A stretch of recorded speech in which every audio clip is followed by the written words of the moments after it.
Hmm?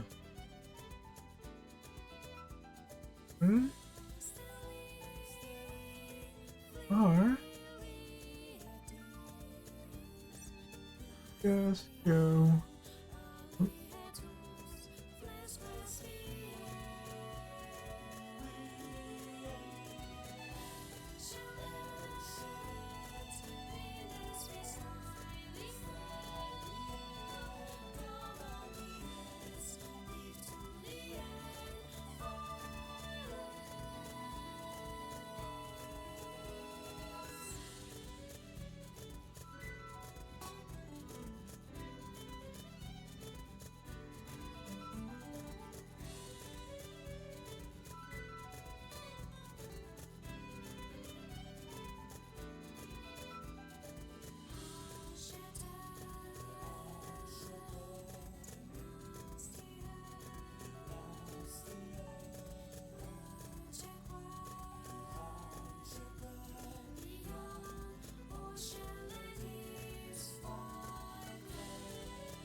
Yeah. Uh,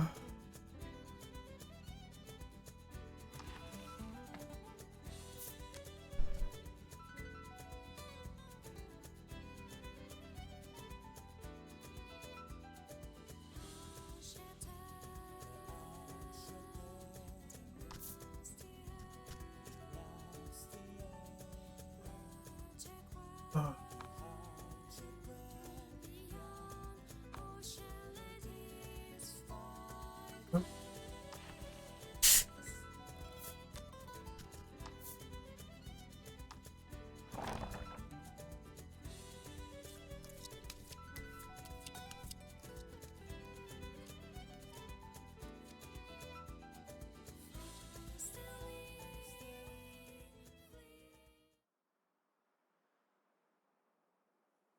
okay.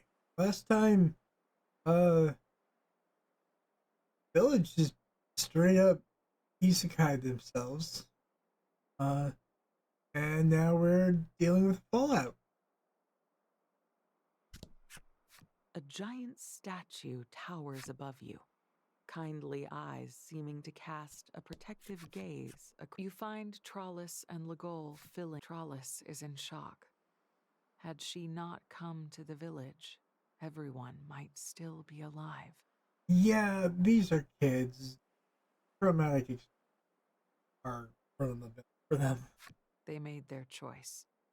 We bear no responsibility for their fate, Legol says, trying to. Silence hangs in the air. They break ground on a fresh grave. You leave them be.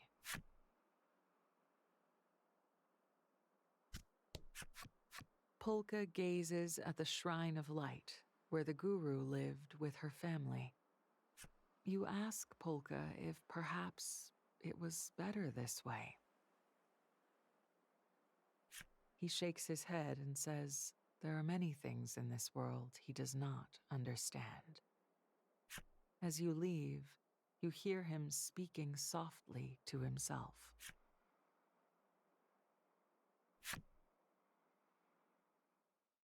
Though closure yet escapes you, the graves have been dug. The party agrees it is time to sleep, or at least to try.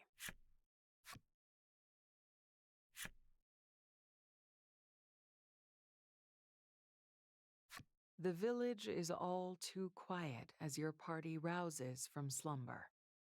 Everyone sets about preparing to pass through the cave leading to the end wall.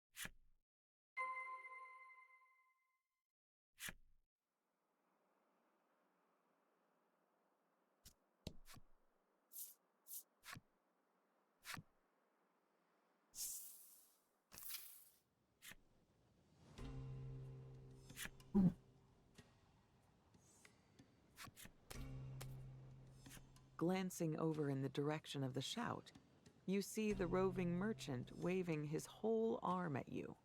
Trollis was able to make a full recovery thanks to the info he passed on. You acknowledge him with a slight nod, deciding to stop by the market later so you can properly express your gratitude.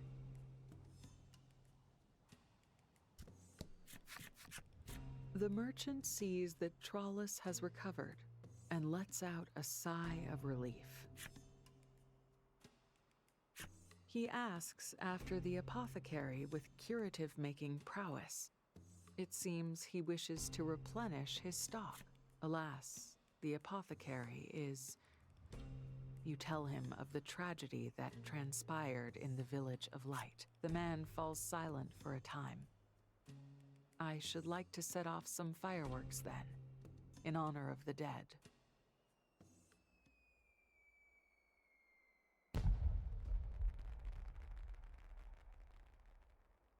The fireworks are only briefly visible in the bright light of day. You can't help but think they would be prettier if this place ever experienced nighttime.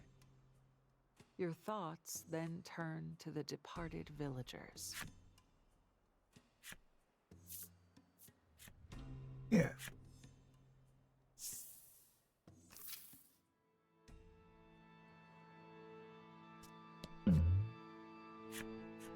The merchant glances over at you with a troubled look on his face. You ask him if, for reasons I can't explain, I need a wolf.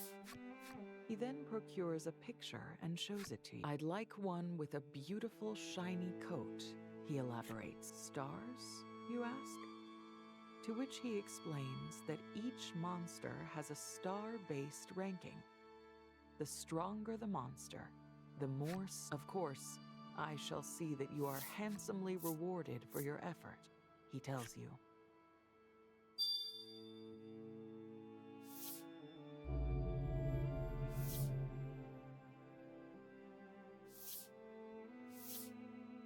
You decide to accept his request, then take out a delighted smile stretches across his face, and he asks if he can have some of its fur. Once you hand a tuft over,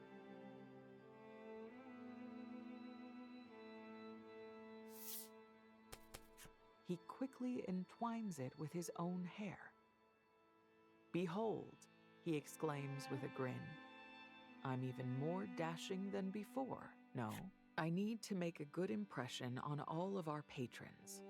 After all, I'm the first person they see, and how I look influences the credibility of this entire business. After he's finished arranging the wolf fur on his head, he thanks you and hands you your reward.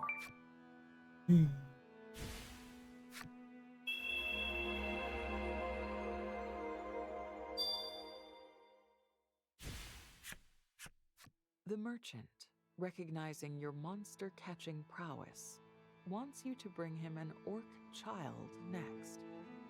Just like the wolf, orc children are said to live in the desert, but dislike the sun's power. You make note of the information and bid the man farewell.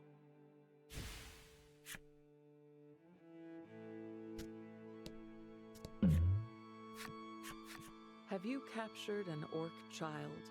The merchant asks. Remember, it must be 2 stars or above.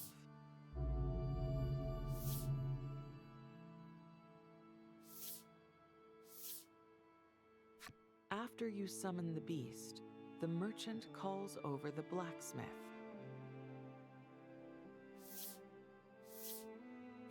The smithy looks at the orc child's weapon from every angle, all the while muttering, Apparently, he's been developing a hammer that even children could use in self-defense, and wanted to use the orc child's weapon as reference. Allow me to thank you on behalf of... I oversee the entire roving market, and as such, it is my duty to reward you.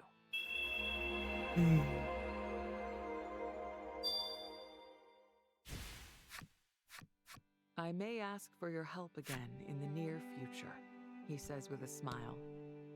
Until then. Ah, perfect timing, the merchant says. I was hoping. He then procures a picture. Apparently, it's beautiful purple. You make note of the information and bid the man farewell.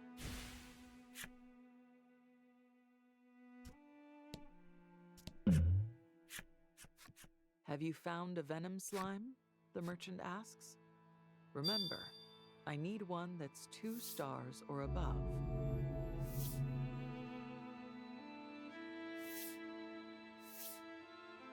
The merchant looks at the summoned monster closely, and then...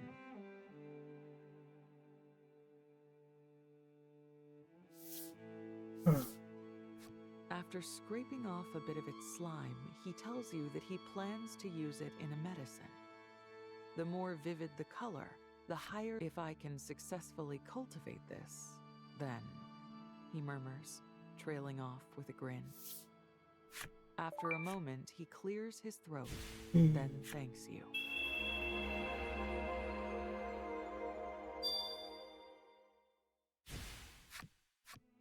I may ask for your help again in the near future, he says with a smile. Until then. Hello there, the merchant greets. I have another request for you. Could you capture me a gargoyle? As always, it must be... He then procures a picture and shows... Gargoyles are said to inhabit old buildings, such as religious ruins.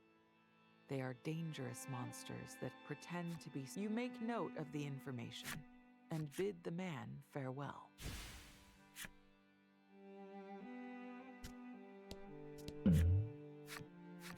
The merchant's eyes light up as you approach. So, he asks eagerly, have you found a 2-star gargoyle? You take the card. Ah, it's the right monster. You nod and turn on your heel, determined to capture an even more powerful beast.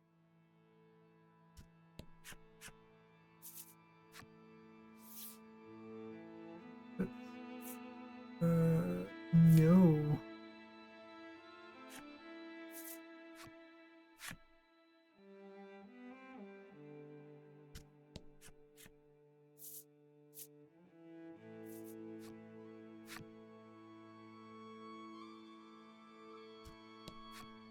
What can I help you with? The shopkeep asks.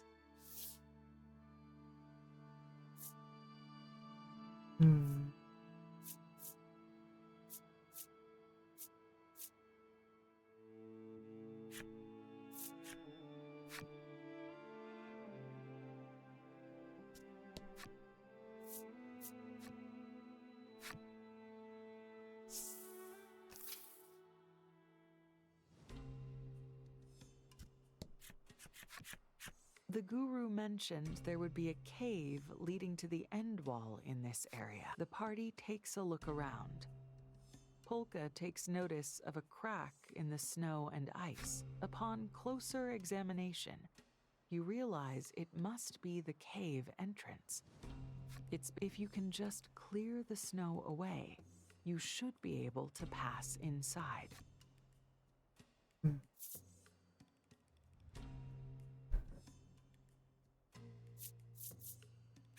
The flame primal appears before you and melts the snow blocking the entrance in an instant.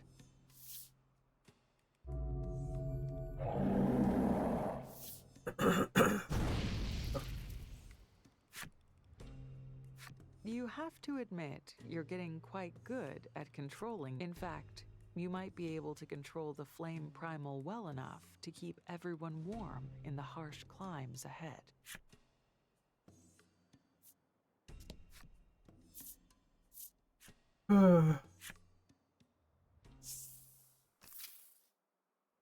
It's more heartbreaking. In the distance, you see a massive cliff looming over the vast expanse of thick snow before you. That must be the end. Warmed by the flame primal, the party sets off in the direction of the massive sheet of ice. The sand skiff slows to a crawl.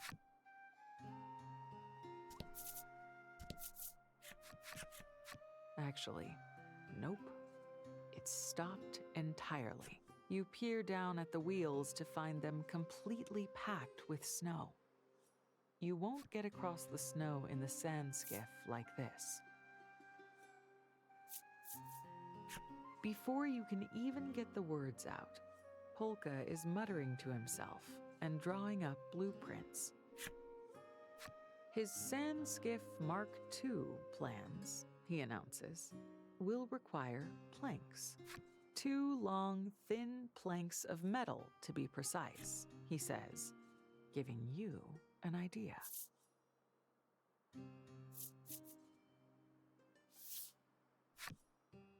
You raise the card containing the steel primal. Now, with your primal wrangling powers coming into their own, you think you might be able to get the steel primal to help you. You summon it and manage to make it craft 2 long, skinny metal plates. Though it's not yet effortless, your control over the primals feels more You hand the plates to a gleeful Polka, who immediately attaches them to the sand skiff.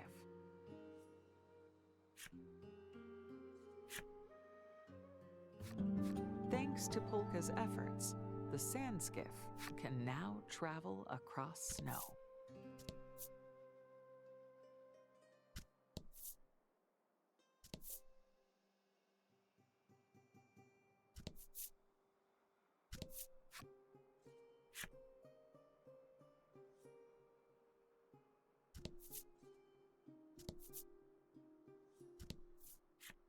You spot a number of small but mighty flowers poking up through the snow.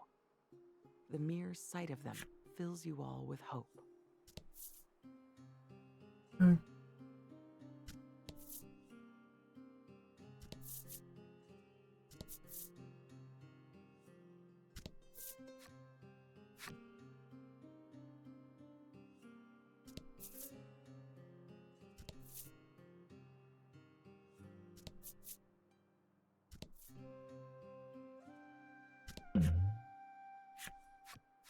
You come across a warrior clad head to toe in black armor, singularly focused on his swordcraft. He seems quite skilled. You spot a sign near him which reads, "Challengers welcome. Hey, Must that's be me. strong." The warrior turns to face you. I didn't "Let fight us this see guy in which my of first us is run. the stronger," he bellows. Bring You it. accept the warrior's invitation, eager to test your mettle. I didn't fight this guy because I wasn't strong enough the first time I played. Ooh. Battle time. But okay.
Healbot.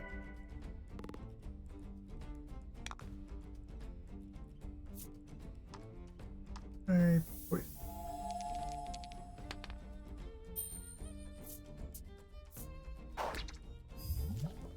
Hey.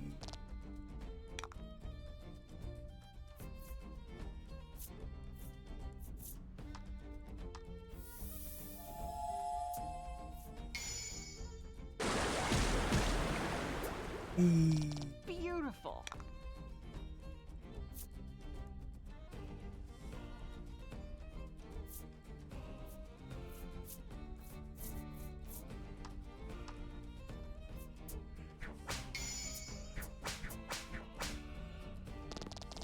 Oh, Ooh.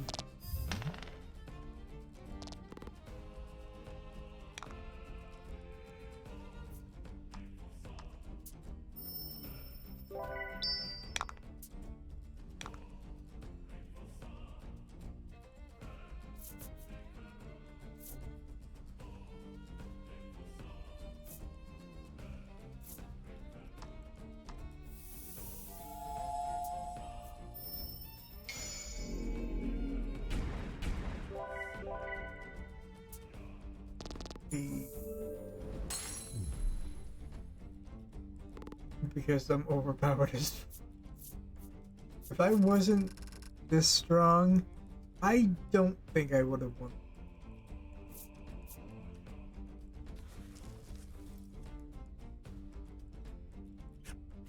you are truly powerful, the warrior says, readily admitting his defeat. He hands you an exquisite Ooh. piece of equipment. Hello. I'm gonna The put next that on. instant, he's stamping the ground repeatedly in extreme frustration. I cannot believe I lost. Yeah, because I've beaten I this bid game you before. challenge me again someday, young lady, he continues with a tinge of embarrassment before Yeah. returning to his training. I'll wax them cheeks anytime. Heyo, Puka.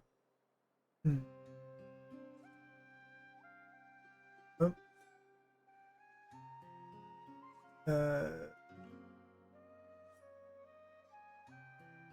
Huh. Yep. Could be, Ted. Yeah, I got my water right here. We are playing,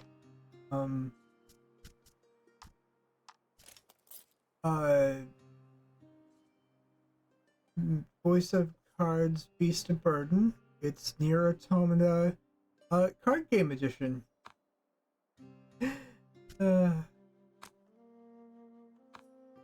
I have played this game once before, and like Nier Automata, it broke me. But I'm going through it a second time. This time, I can feel the chill from here. a lot. And my heart has been cold and dead for years. So, it's a good game. You spot an open-air stall with a sign reading, "Goods Ooh. bought here."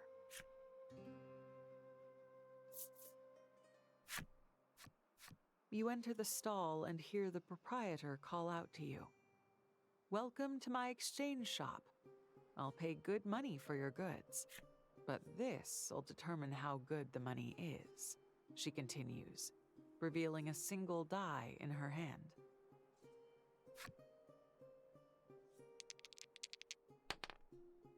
Six. 50% off.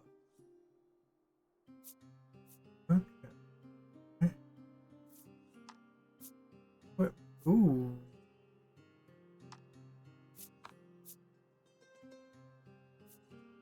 Oh.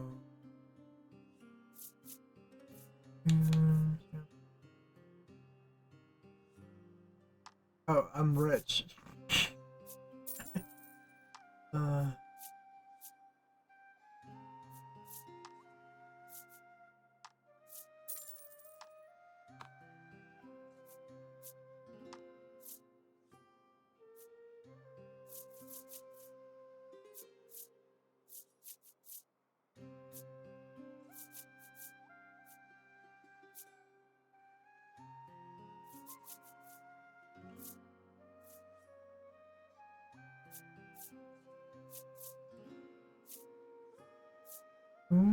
think I need.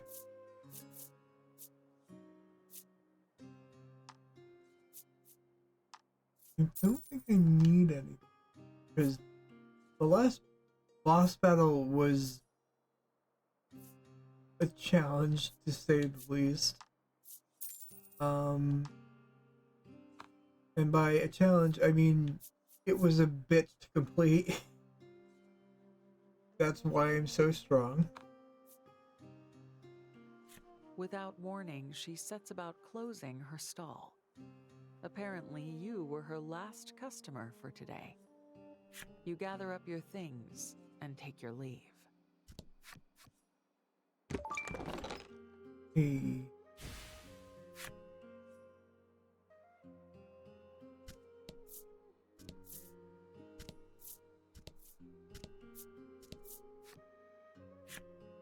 Yep.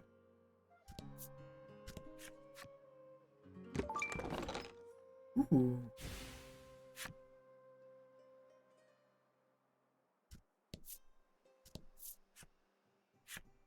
Way. Game. Game.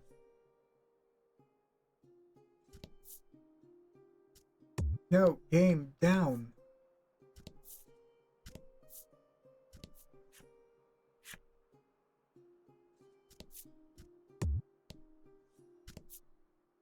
To left. Hey. I could use a lot more of these. For the best boss battle.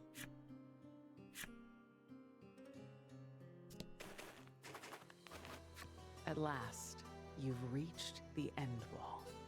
It is a cliff taller than any you've seen, and its breadth extends as far as the eye can see. It practically defies you to conquer it. You try to climb it, but its face is sheer ice, and your hands find no purchase. But you will not be defeated. You redouble your efforts and scramble partway up.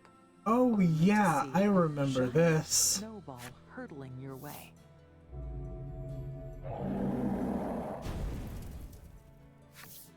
In a show of quick thinking, you summon the flame primal and melt it before it crashes into you. Alas, that movement throws you off balance, and you plummet into the snow at the base of the end wall. Legol's plea for you to stop goes unheeded, and you hurl yourself bodily at the icy cliff. Yeah. This time, an even larger snowball drops down from the heavens. You announce that you won't be trying again, and Legol applauds the sagacity. He then reminds you that no one even knows if the Nuterra the Guru spoke of is real. Polka doesn't look quite so ready to give in.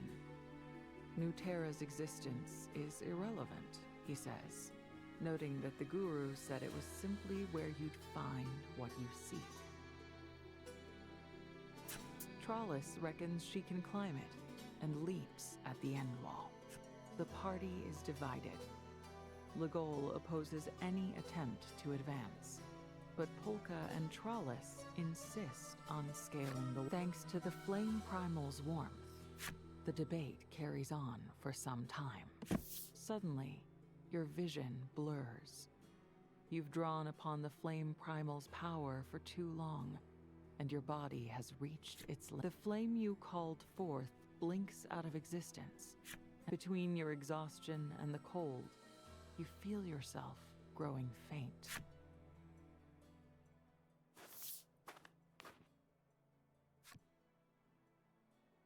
These words, and the shape of an old woman emerging from the snow, are the last things you register before you lose consciousness.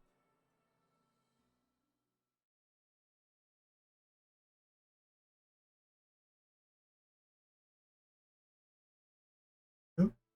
Your eyes open, and your surroundings come into focus. You're in a bed. Next to you sits an old woman. "Come around, have you?" she asks gently. You suppose, perhaps drawn by the noise you're making, Legol and the others burst into the room. They all fawn over you in turn. Care for something to eat? The old woman asks, her voice as soothing as any curative. No one could possibly grow crops here, you reason. And you certainly aren't about to go stealing food from an old woman. You politely decline. Modesty is so unbecoming of the young, the woman says. You said Sets it. about preparing a meal. The food is simple and warm. Polka broaches a bit of conversation while you eat. I didn't happen to see anyone else in the village. The old woman says she'll take you to meet the others, and shuffles out of the cabin.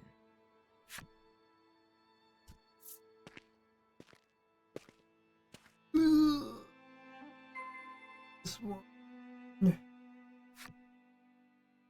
Yeah. No one appears to be staffing the inn.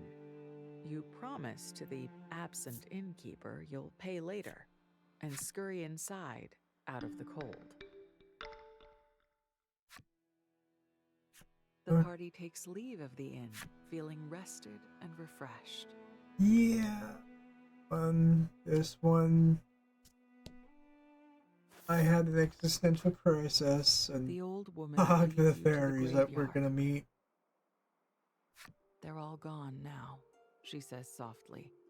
Her face creases, with eager to leave a land in which nothing can grow. Each one tried to scale the end wall and reach New Terra, but not a single one returned.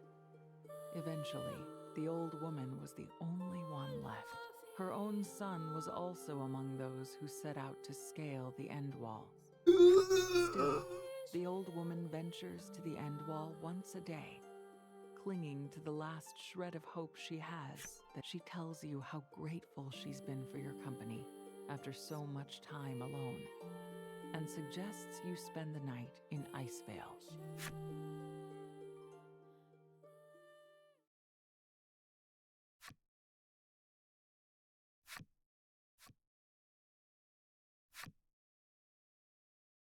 A piercing shriek launches you out of a deep sleep and onto your feet. That was the kindly old woman's voice. You're sure of it. You all agree to check in on her.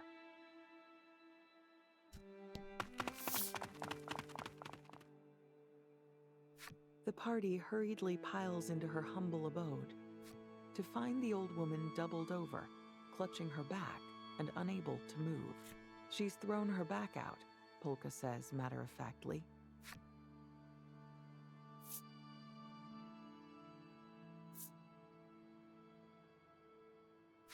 There's a first time for everything, I suppose, he says.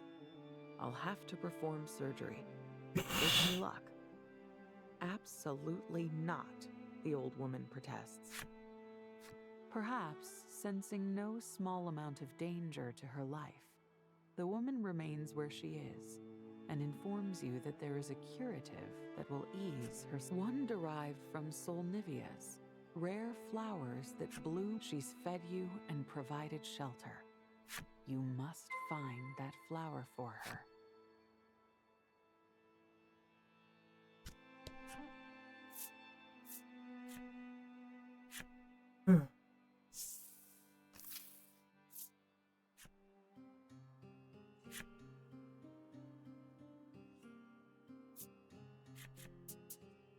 You turn your head toward the source of the sound and see the merchant looking half. You wave back, agog at the sight. What's a merchant like him doing in a place like this?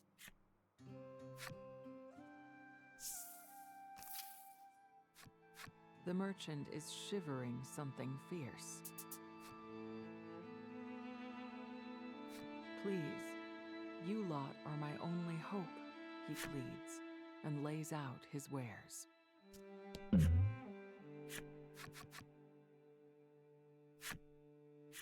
Oh.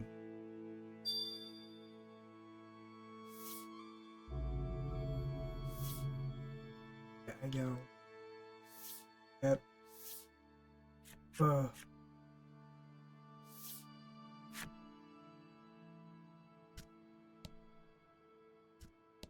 Yep.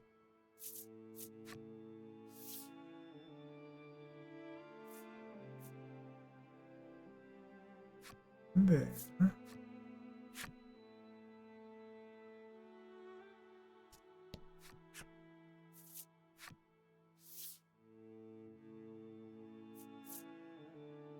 For the shot.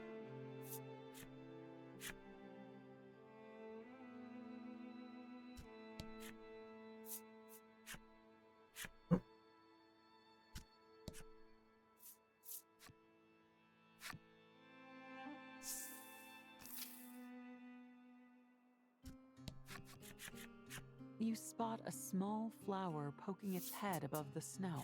There are several jutting up from the snow, but you pluck just one and resolve to return to the old woman.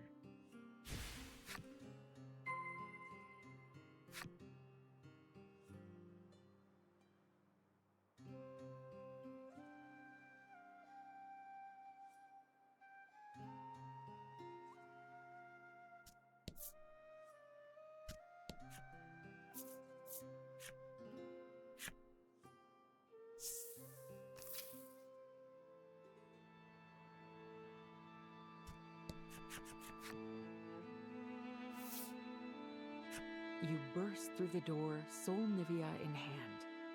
Polka grinds it according to the old woman's instructions and spreads the resulting salve on her. Ah, that feels better already, she coos. Thank you ever so much. You must be chilled to the bone, she chirps as she begins preparing you a meal. The party decides there's nothing that cannot wait until tomorrow and agrees to spend yet another night in Icevale. Oh. You gonna die, lady. Upon waking, your party begins discussing how to proceed.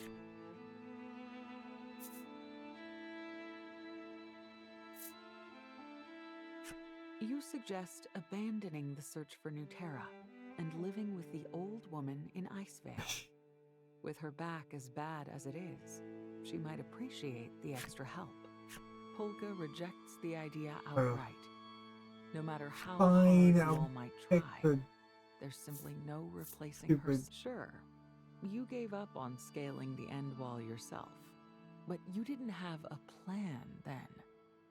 Surely, if you all put your heads together, Polka and Trollis, who were already eager to find Legol, the sole dissenter, can tell he's been outvoted. If that's what you want. And so the party resolves to take Emo another 9X, crack you're- at climbing the end wall, but not before Nihilism checking in on is the old woman contagious. one last time.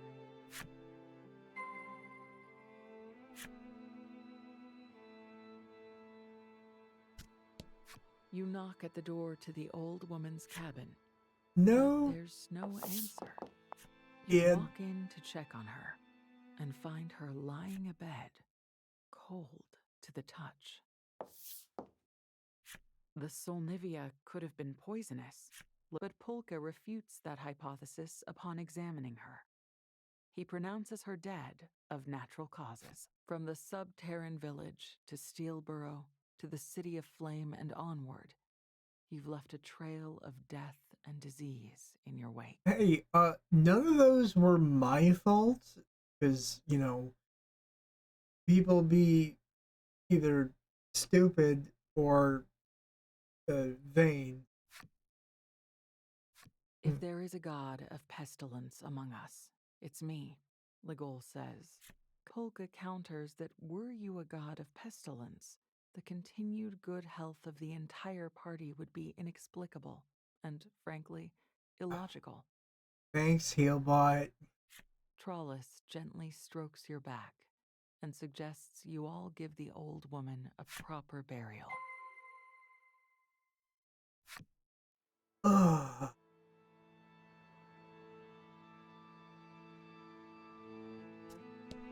This portion of the village appears to be a graveyard. You decide to bury the woman beside the other graves in Icevale, if only so she won't be lonely in death. You wish to mark her grave like the others, but you see no wood. Didn't we see a few tree ants on the way here? Polka proffers. So it's decided. You'll fell a tree ant and use its wood to mark the woman's grave. Oh.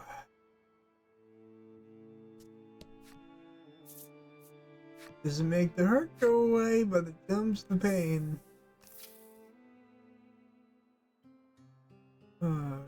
Great case route.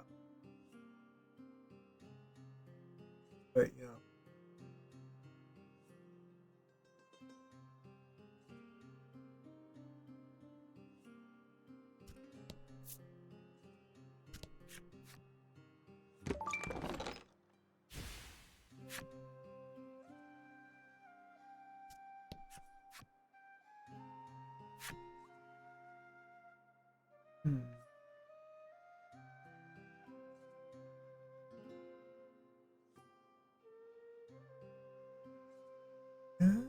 Okay.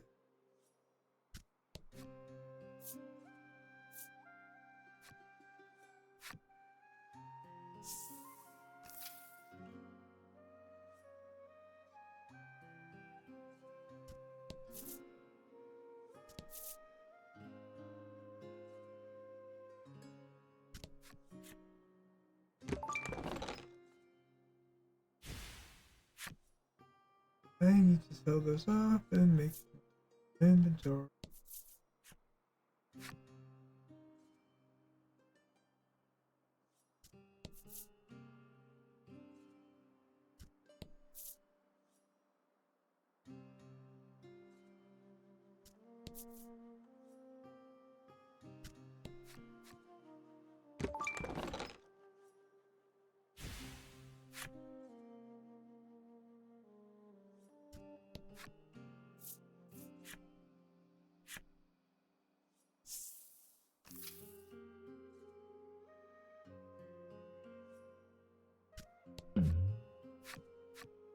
The warrior brandishes his weapon with He takes notice of you and approaches. Oh, Please, want me to wax some grant me cheeks the not again? one to turn down such a humble request. You ready your weapon.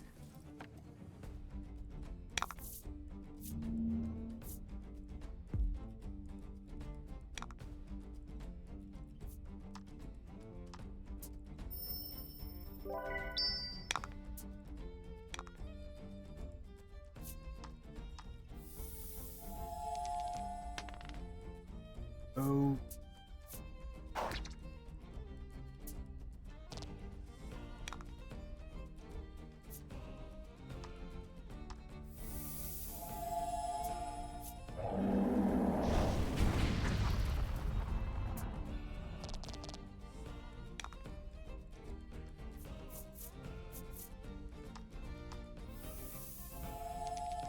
Come on. Yes!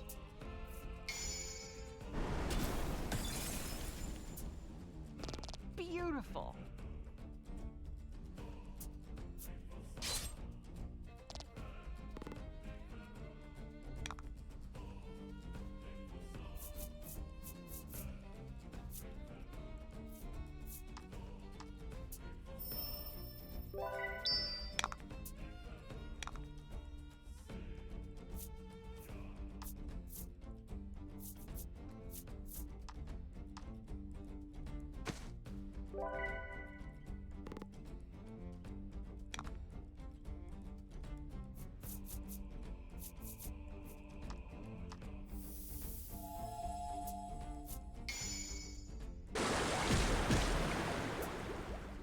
Beautiful.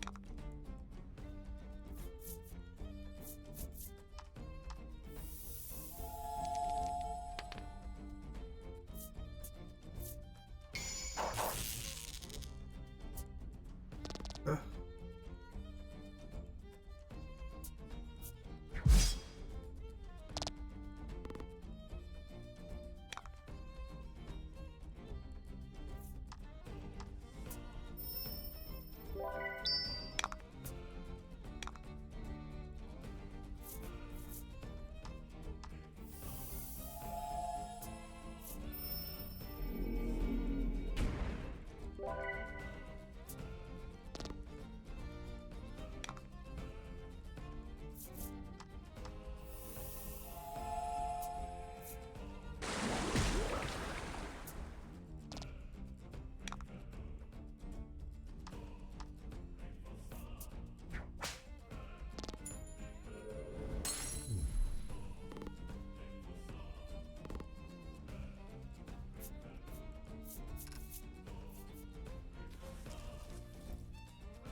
You're so incredibly strong, he exclaims, fawning over you as he hands you your prize.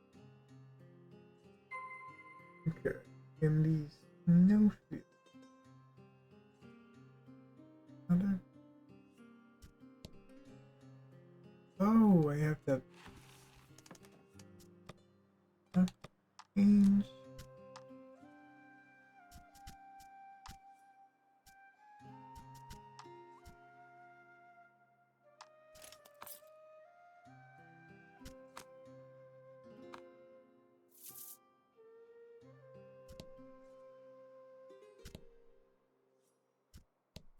You'd better focus on giving the I old know. woman a proper burial Misclick. before you attempt the end wall again.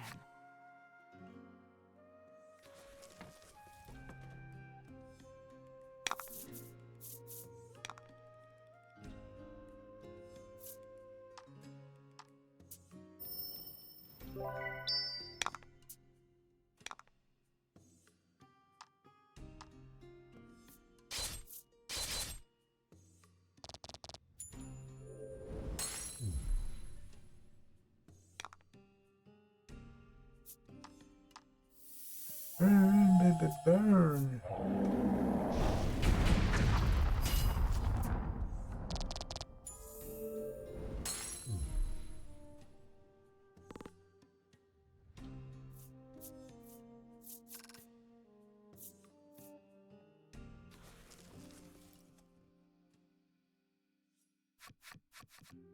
Legol efficiently breaks out of nowhere.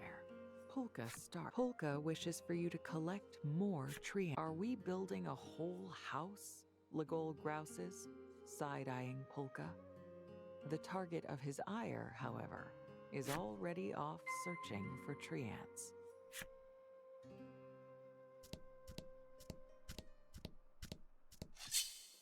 Yep. Like, what?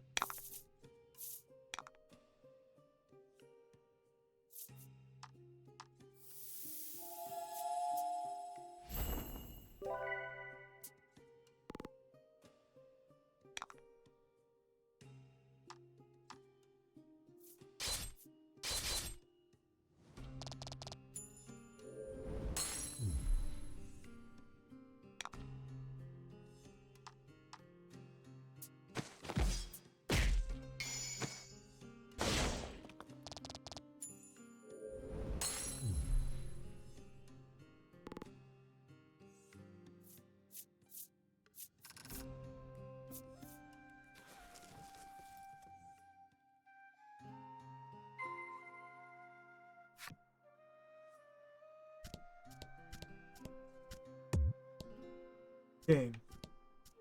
Game. Trying to get out of this.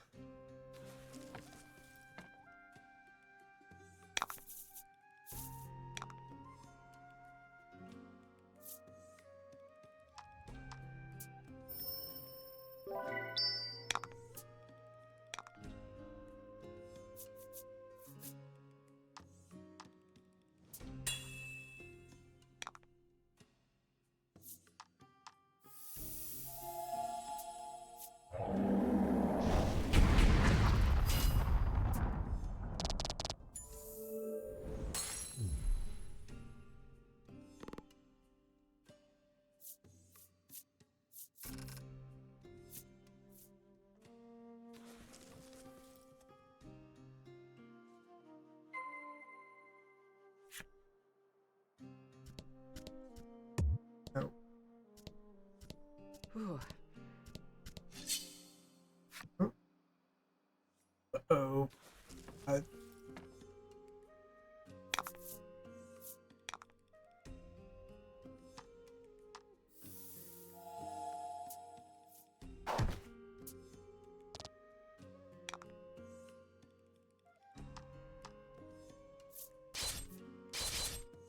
That's why you're evil. Uh. Hmm.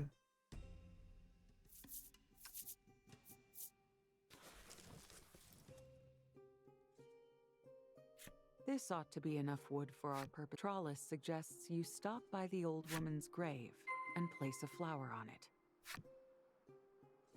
First,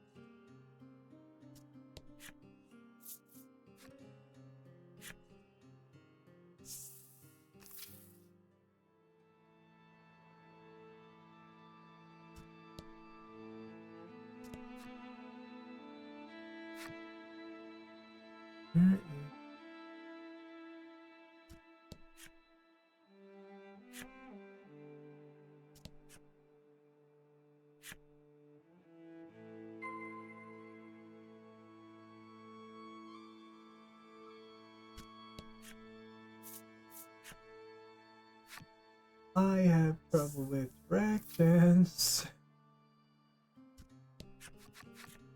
This one cutest, she beams, and flower in hand, you make your way back to Icevale.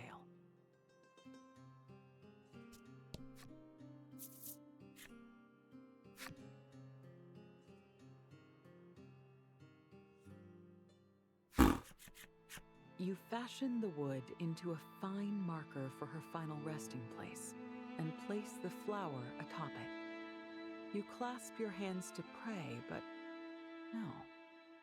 no, something's missing. Polka. Where did Polka go? When did he leave? You're certain he was with you right up until you returned to the village. You have to find him. God damn it, Healbot.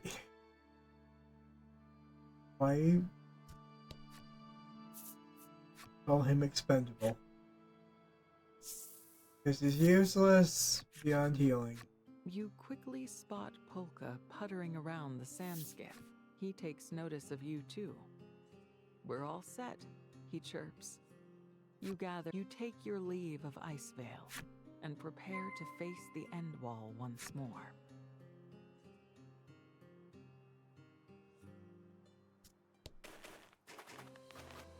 As you approach the end wall, you're intimidated once more by its preposterous scale. Upgrade. We'll upgrade the sand skiff, you announce to the... What sort of upgrade? Well, you say all you need to do is make it fly. Polka's glasses catch the light just so. I thought it would come to this. I'm one step ahead of... On Polka's orders, you set fire to the wood you gathered earlier. The balloons now attached to the sand skiff inflate as the hot air fills them, and the skiff softly lifts off the ground. I swear I've seen something like this before.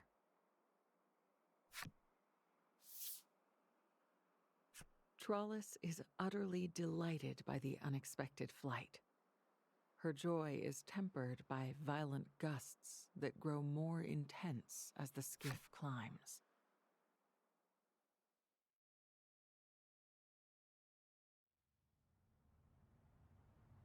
It's a bit too dangerous to continue on, so you seek out a suitable landing spot. You strain to see through the blizzard, but you're almost certain there's enough space to land on a protrusion partway up the end wall. You bring the sand skiff in for a landing. Surveying the area, you see that there's an opening in the end wall big enough for everyone to fit through.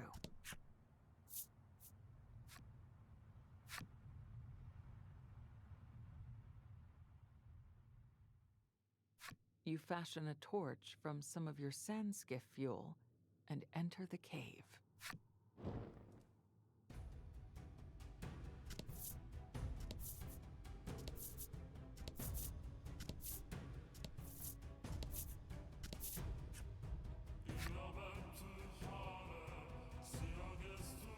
I mentioned I love this music.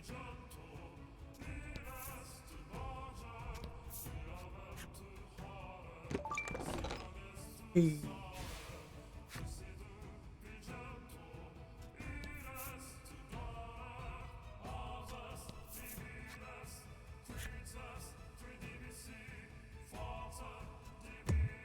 No. In.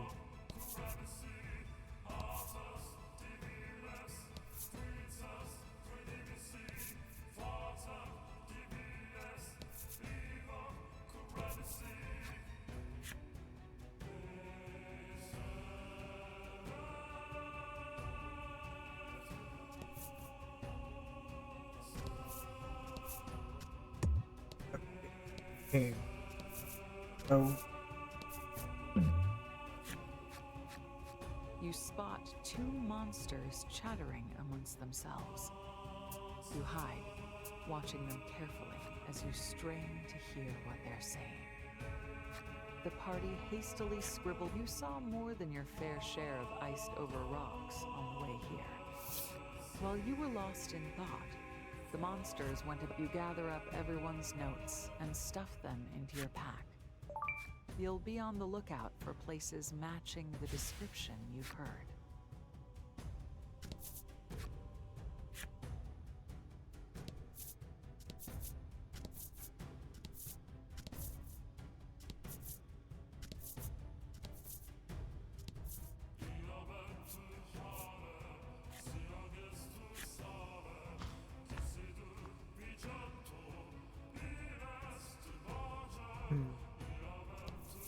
Oh. Feature. Oh, there we go.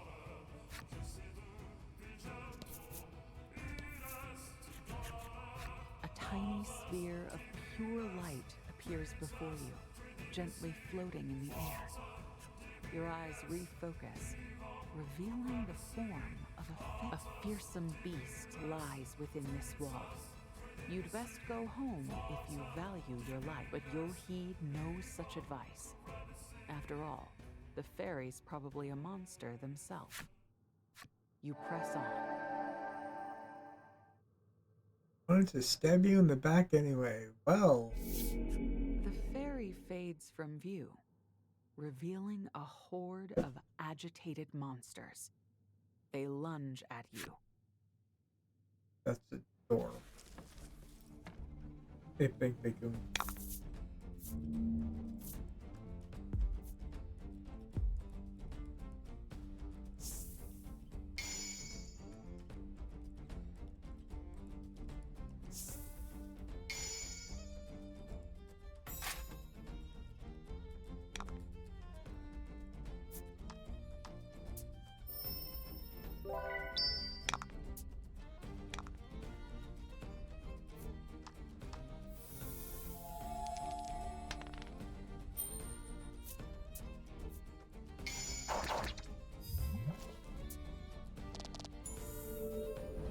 Never mind.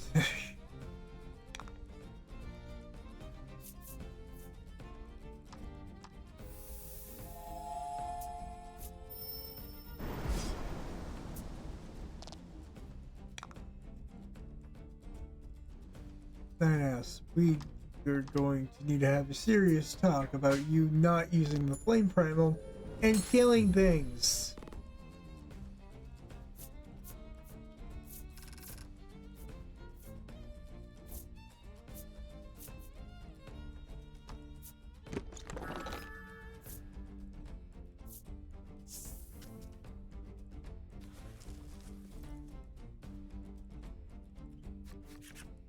The monster's taken care of.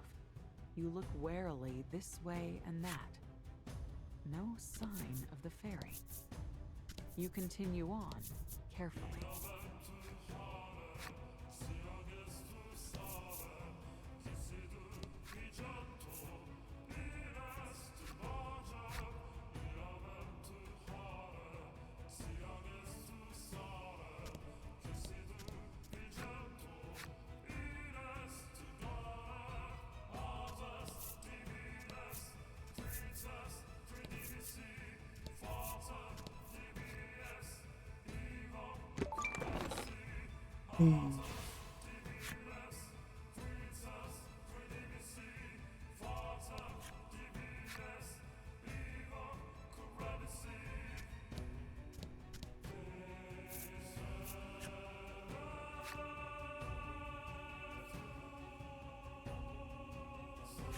Though you've clearly ascended, the cave has brought you once again. The only way up from here is straight up the end wall's sheer face.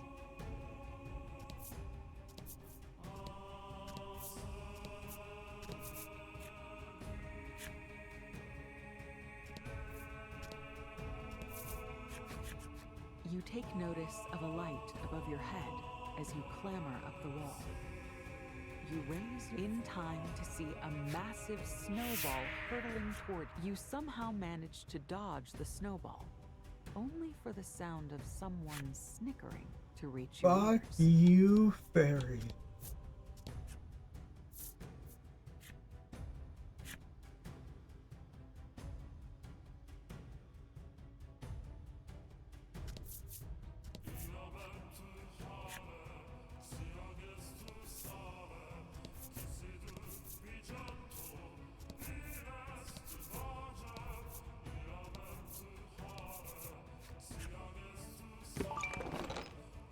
Hey.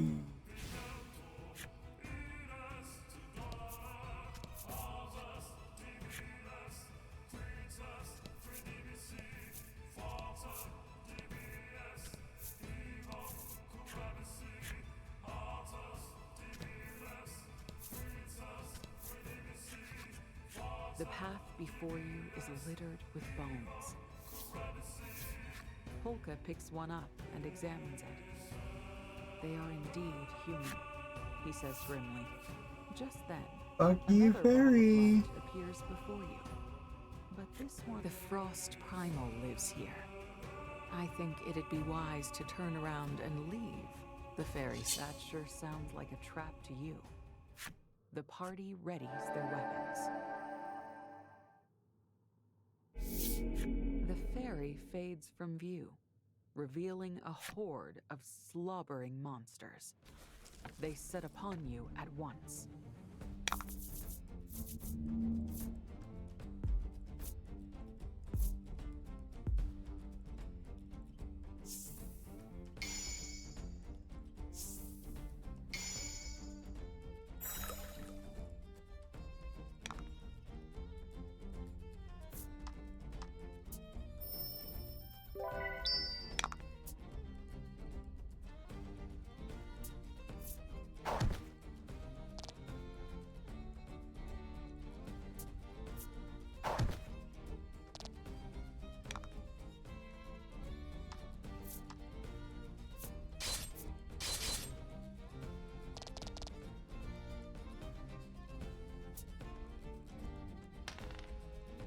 Oh, that is bullshit, and you know it.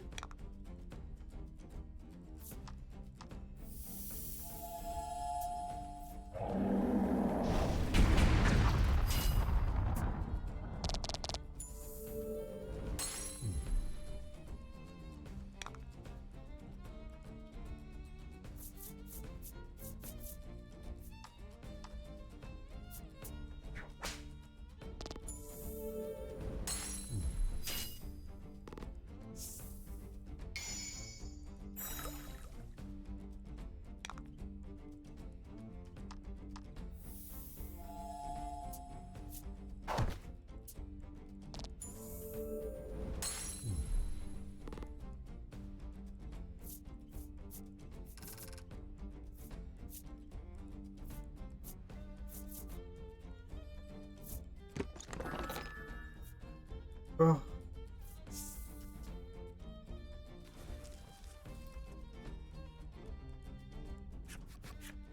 Those bones, were they all the fairies have? Among them may well be the remains of the old woman's son. One thing's certain. Next time they appear, you're not letting those fairies get away. first day, where you at? Primal.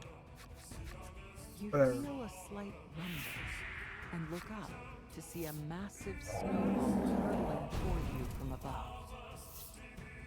You summon the flame primal and melt it before it hits you. You lock your eyes on the top of the end wall.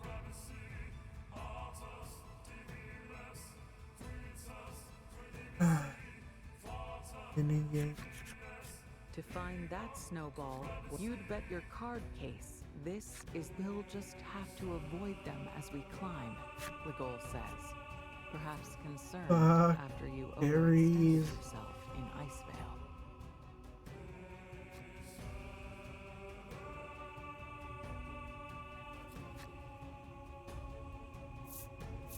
Yeah. Even though I've already done it, saving this part is really hard.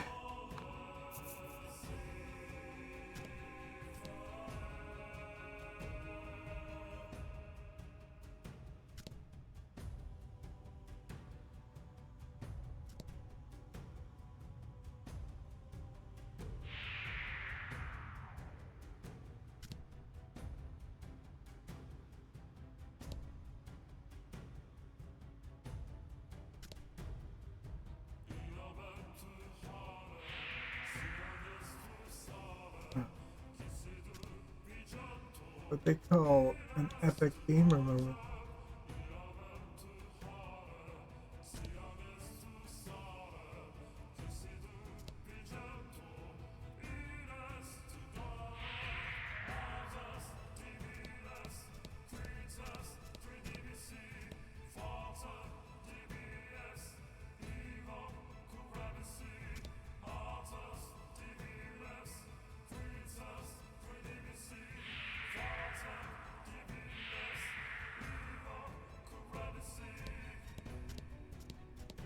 You make your way past the treacherous snowballs and find another passage inside the face of the cliff. It's not too far to the top now. Seeing how little is left fills you with enough determination to keep going.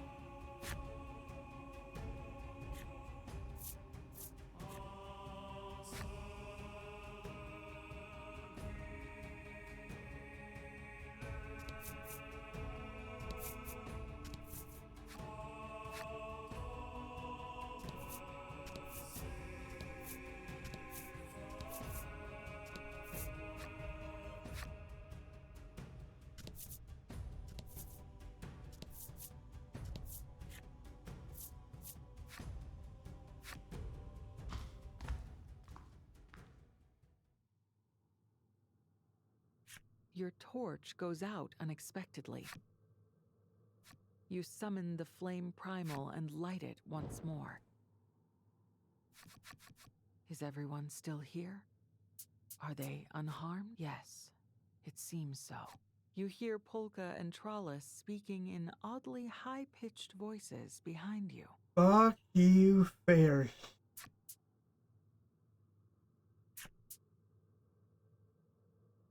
They want to turn back after you've come all this way? Polka and Trollis don't sound like themselves. They're both excitable in their own ways, but never quite like this. Legol whips around and puts his back to yours. Draw your weapon. Polka and Trollis click their tongues at you. Then lurch forward and attack. Turns out it's fairies, because, you know...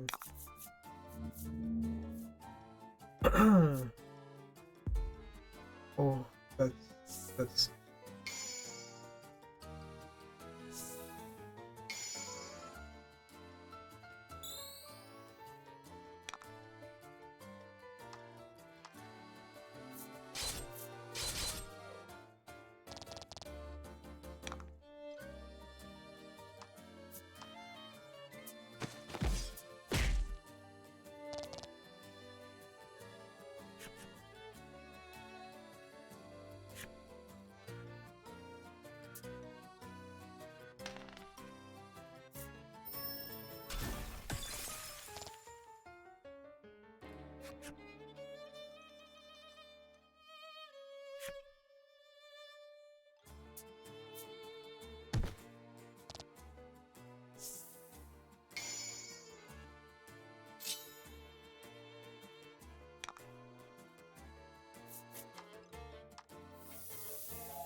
The impostors posing as Polka and Trollis disappear.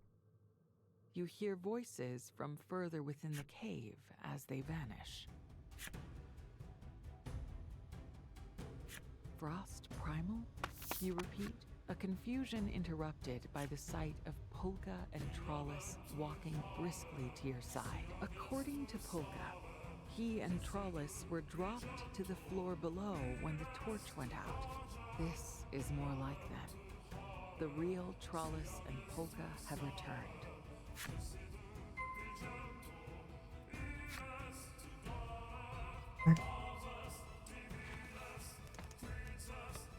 Well, I'm thinking about it.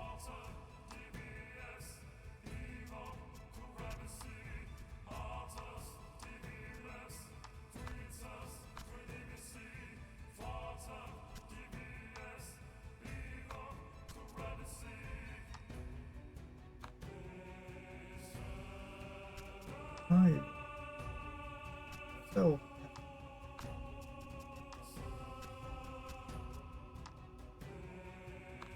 Flame. Oh.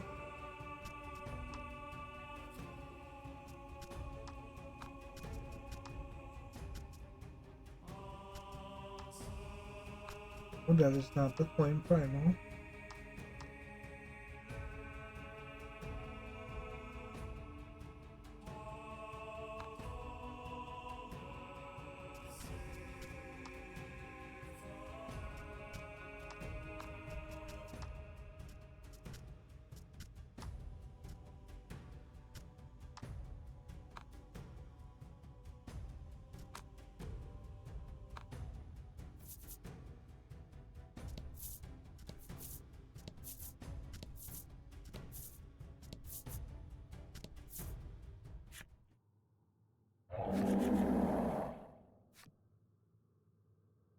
Your hand flies to your weapon instinctively.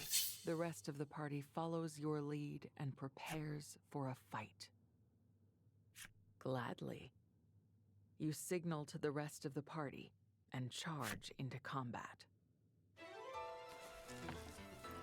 Okay. This guy gave me some trouble.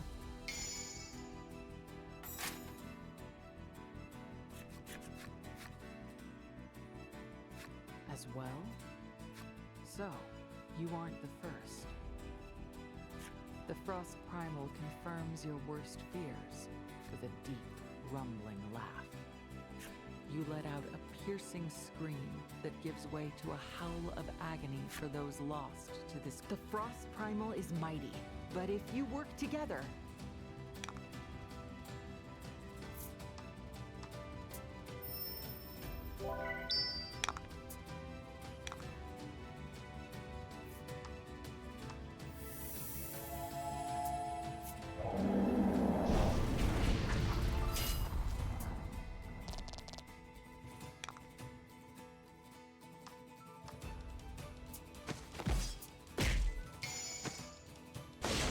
Okay.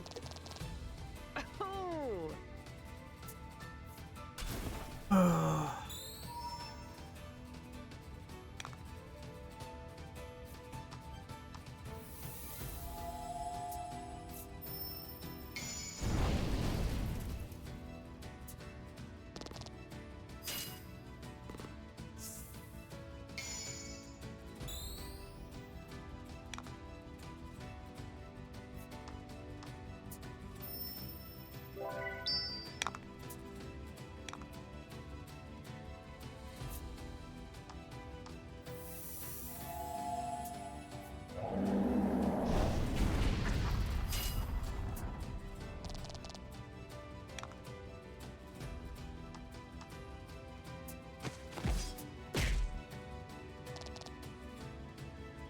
Use them. Oh dear.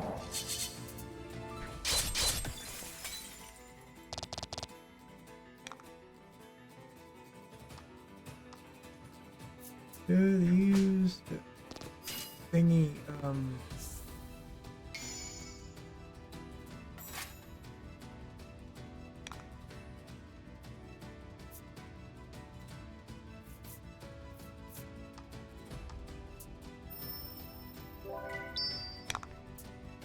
crystal thingy.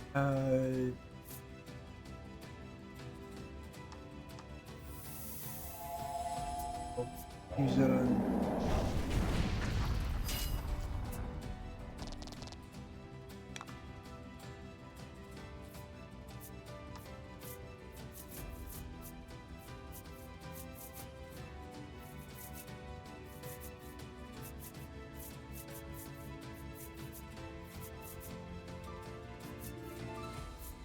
The stone.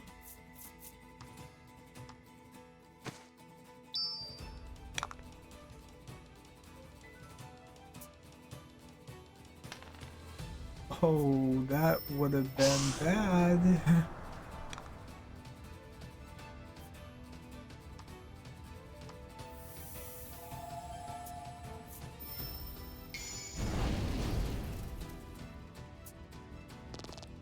Beautiful.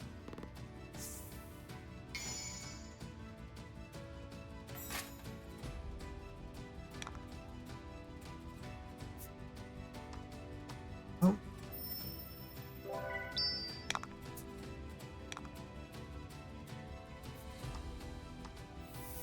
Thermal.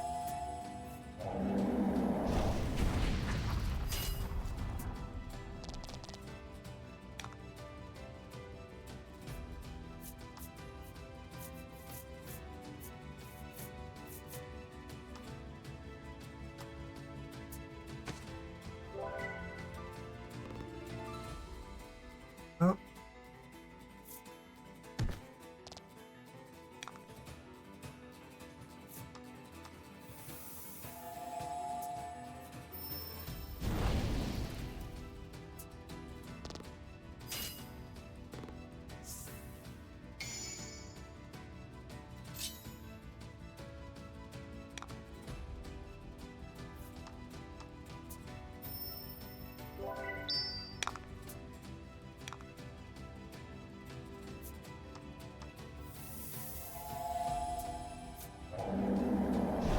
Finals for a while.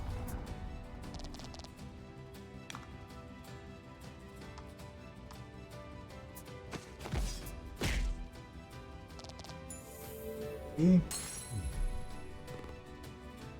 Ah.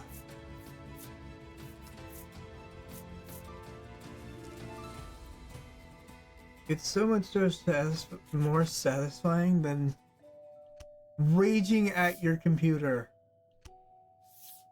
The frost primal seems to vanish before your eyes. But you soon realize there are two fairies in its place. Hmm? Ugh, here we go again. They explain that they can shapeshift, and were behind all this trouble.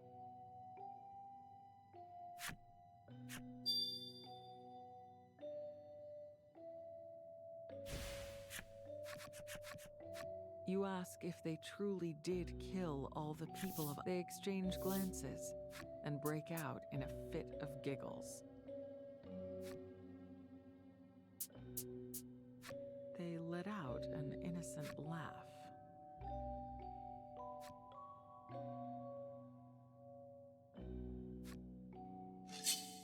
You turn toward the fairies and lift your sword high Kill them. overhead. Mischief and pranks don't take lives. You slash hard in their direction. You're terrible, one of them shouts, as they both flutter gracefully out of the way. Pot named Kettle. Heard you were black. The fairies mock you mercilessly.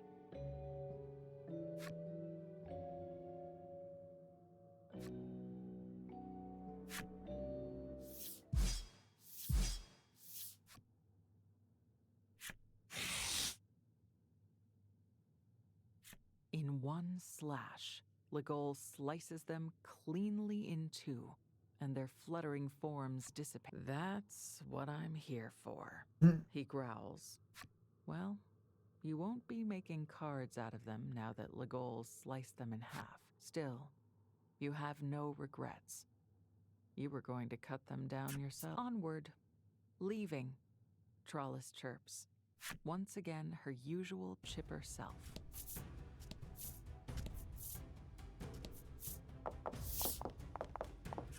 You work your way deeper, and Polka suggests you return to the sand skiff, which seems as good an idea as any. You agree to head back to the sand skiff as quickly as possible.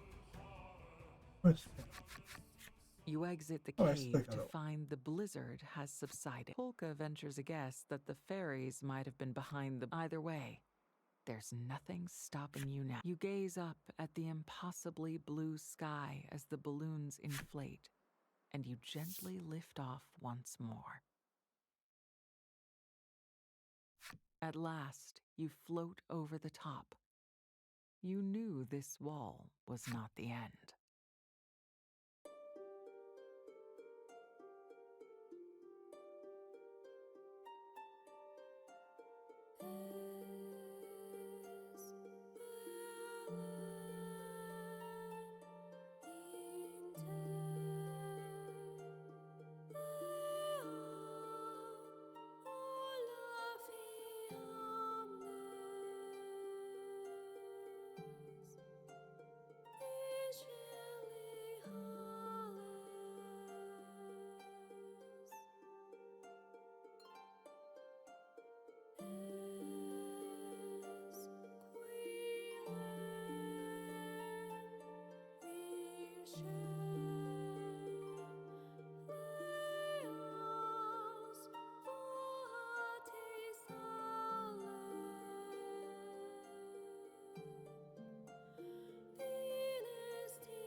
Yeah, how many?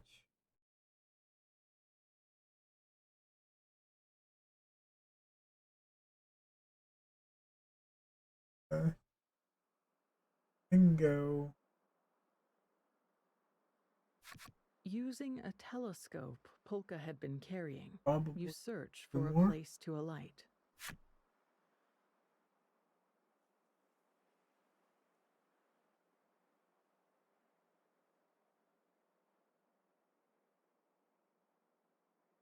From the look of it, there is only one safe place to land.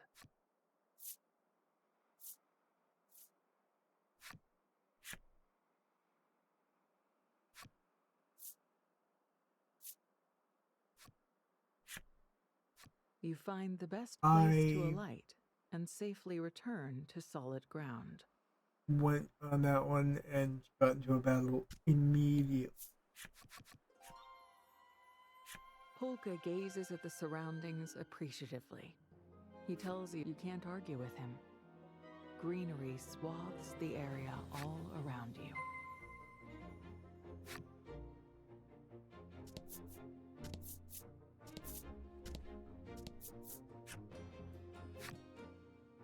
Better run.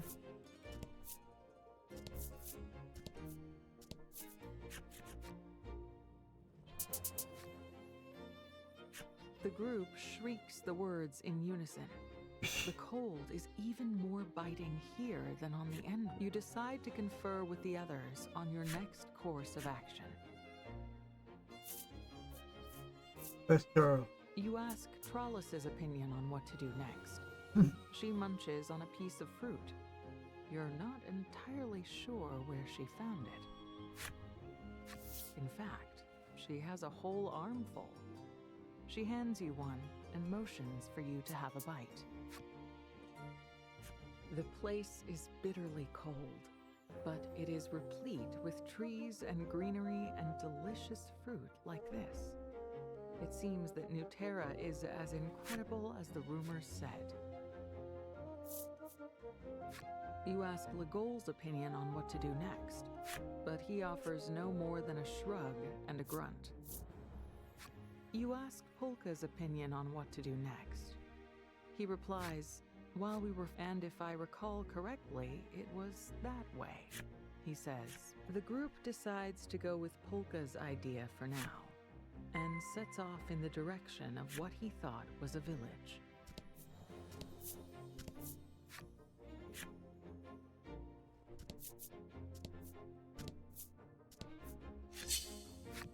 Ooh.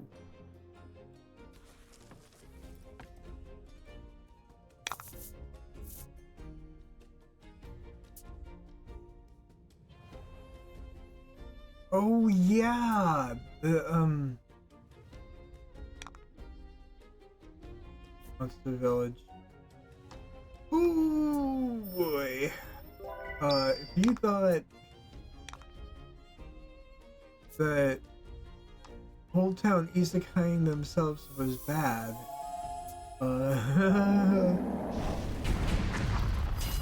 I do their best.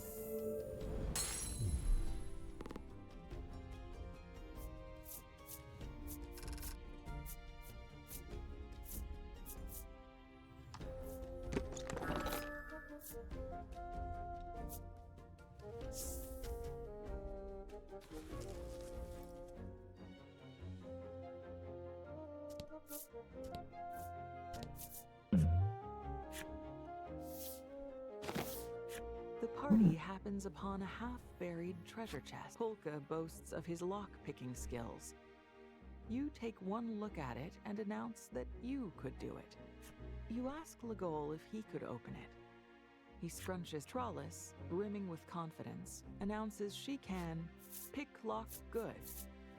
This Best girl. is the first you've heard of her lock. Feeling uneasy about your own abilities, you let Trollis. The chest immediately breaks into Ooh, look, Trollis shouts, holding up something she's fished from the wreckage.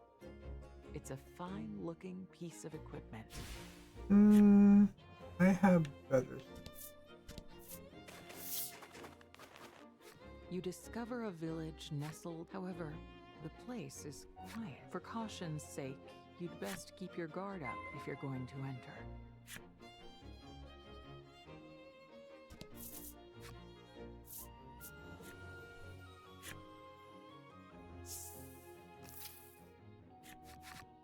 The group enters the village. You can see traces indicating the place must have been inhabited, but no sign. The place is still as death, a ghastly atmosphere hanging in the air. Legol seems to be frightened of something. Might he scare easily? In any event, you want more information. You decide to investigate the village. Why keep saying that? The walls are riddled with claw marks and bloodstains. Was this place attacked by monsters? Recalling the subterranean village, you cover your mouth and drop your head. Feel sick? Trollis asks, worried about. With your eyes cast downward, you spot what appears to be a scrap of paper with a drawing on it.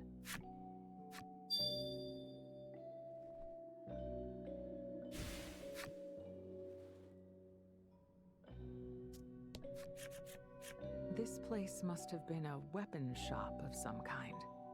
You note a number of still usable weapons arrayed on its shelves and walls. No small number of them look like implements of torture. You and the others give the distasteful shop a quick once-over and decide to be quit of the place.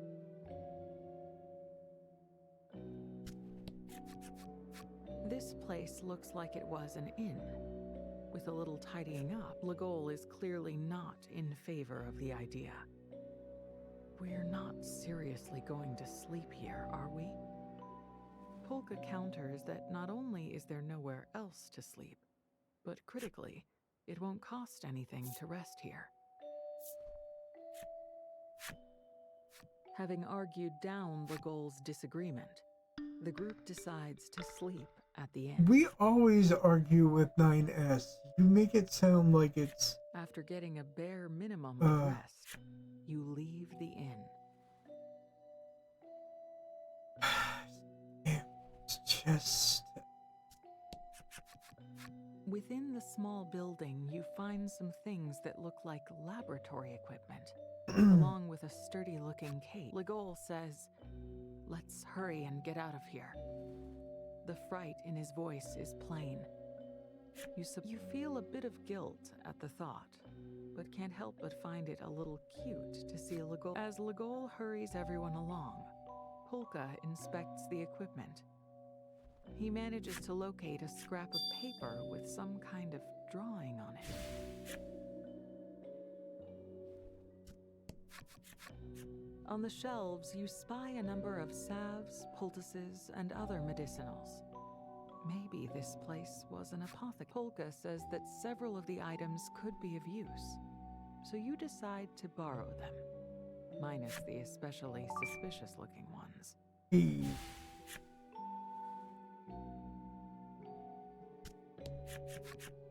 Upon the walls of the sturdy building, there is a single word written in crude lettering. Help. Gazing at the writing, all the color drains from Legol's face, and he looks ready to make a run. You reach out a hand to comfort him, but as you do, you spot a scrap of paper at his feet with what looks like a drawing on it. Having given the village a once-over, you decide to return to the inn ruin for the time being and review what you've learned. However, you don't have a clear picture. Absent any other ideas, you take the scraps of paper you found during your search and lay them out on top of a desk. Looking at the images on the scraps, Polka realizes that they must have originally formed a single page.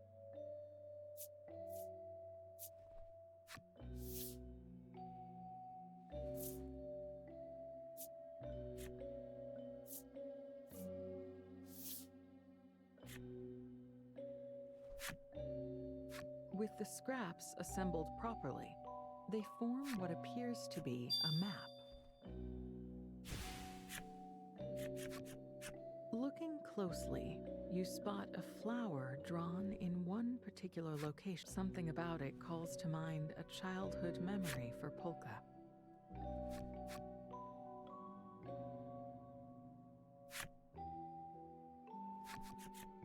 Polka stands dazed and unmoving.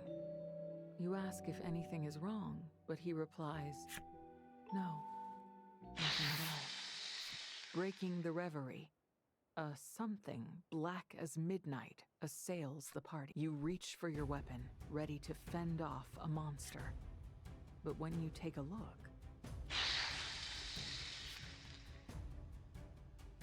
Legol's upbraiding brings you back to the moment, and you grip your weapon tight, ready to fight.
Sometimes you get lucky.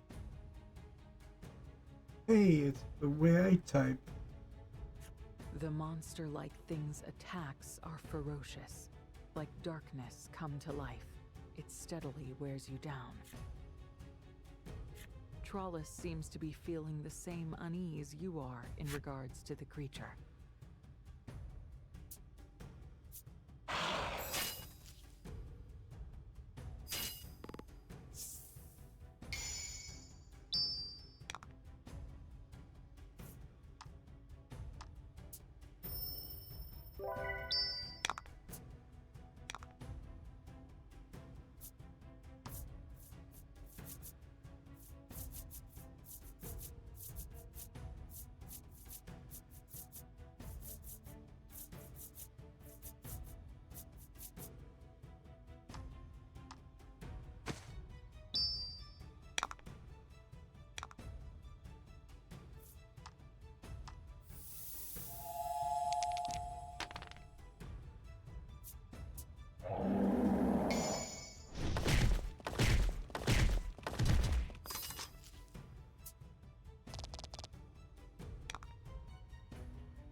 I expected nothing less.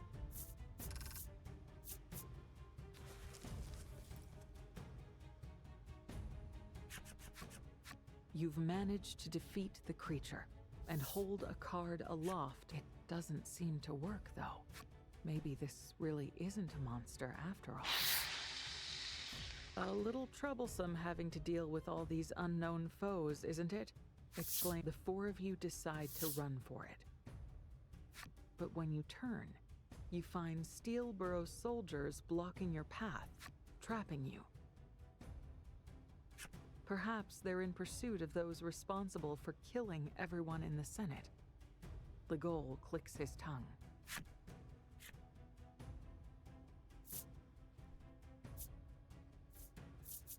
Okay, well,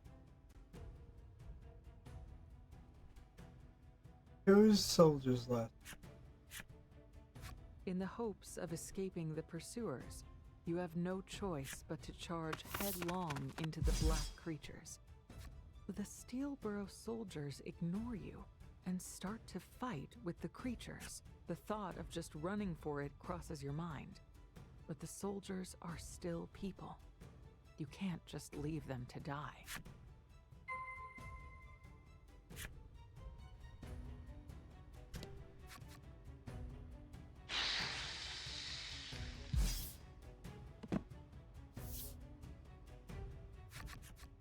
The soldiers don't wait for your help and manage to bring down the shadowy. Polka shouts his appreciation. They turn to look at you and Polka, and with a nod, they attack you this time.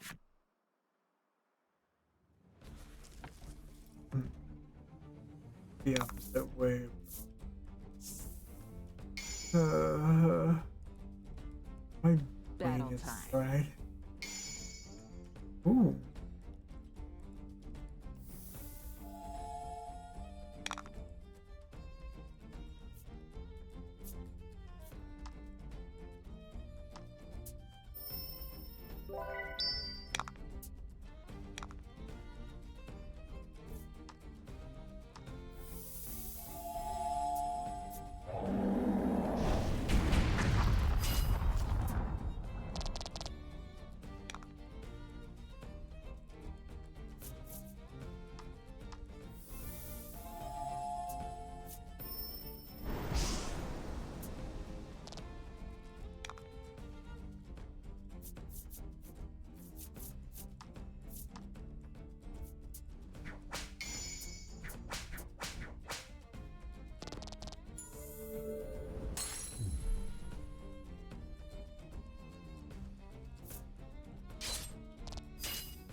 You manage to defeat the Steelborough. You question one of them, asking how many of them are pursuing you. In the next instant, the soldier is back on its feet and rushing at you. Legol turns to you. We shouldn't linger here. Abiding his suggestion, you decide to hurry away from the place.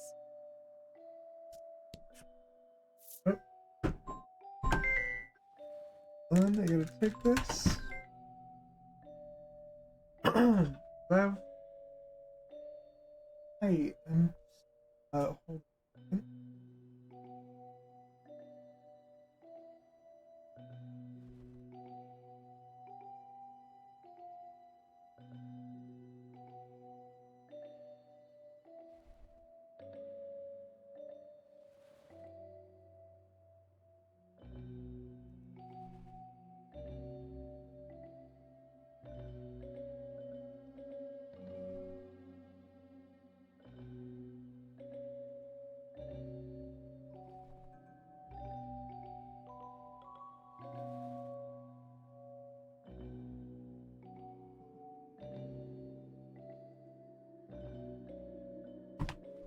Where were we?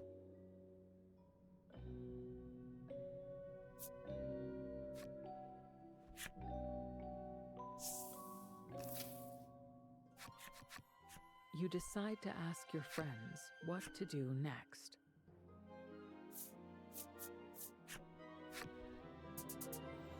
Trollis waves her hands about vigorously, and with that, she indicates that she'll follow you.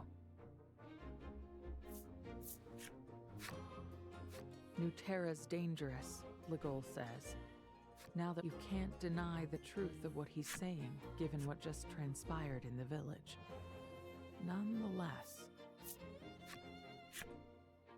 we should press on through Nuterra, says Polka. He is curious about the mark on the map.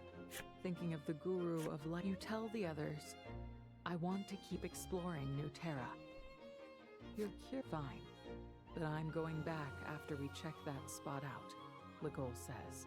With no attempt, Polka looks carefully at the map and determines that the mark indicates a location north of where you are, between snow-capped mountains.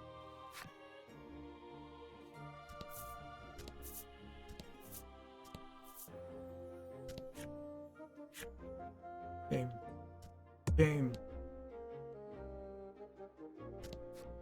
Can't you tag?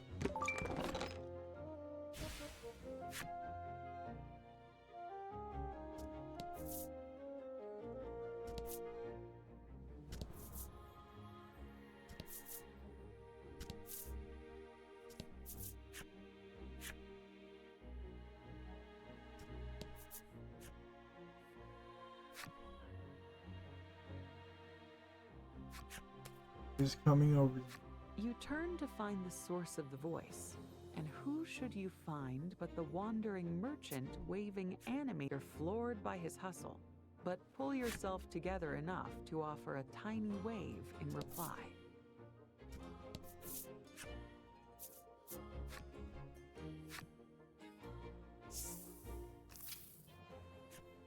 The merchant's eyes are stopped. You ask the man how he managed. Why, it seems as though he climbed over himself in pursuit of your group. You recoil a bit, but are nonetheless glad to have the chance to do some shopping. I got bell stuff.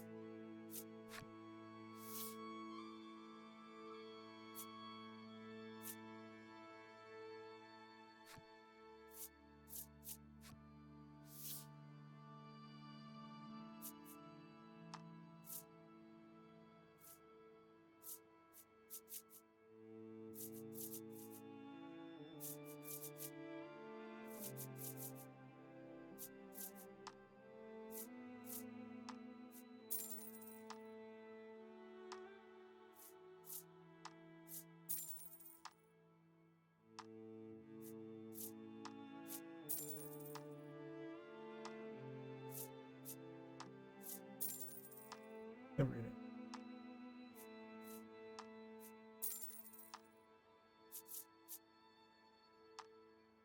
Everything is that.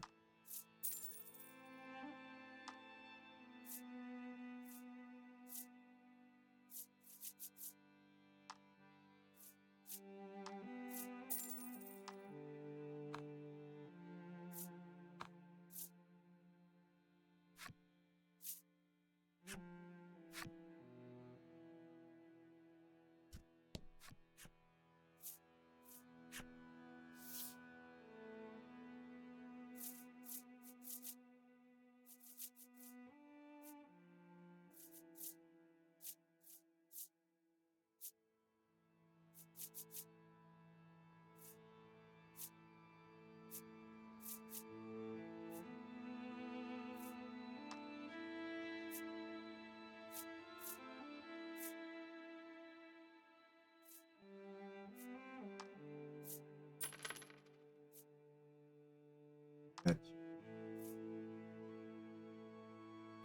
Anything else? The shopkeep inquires.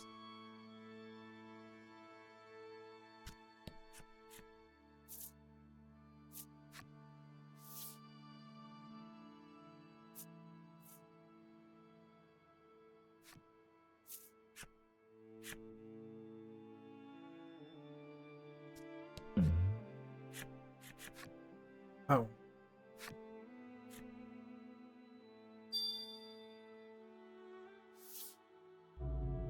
And one.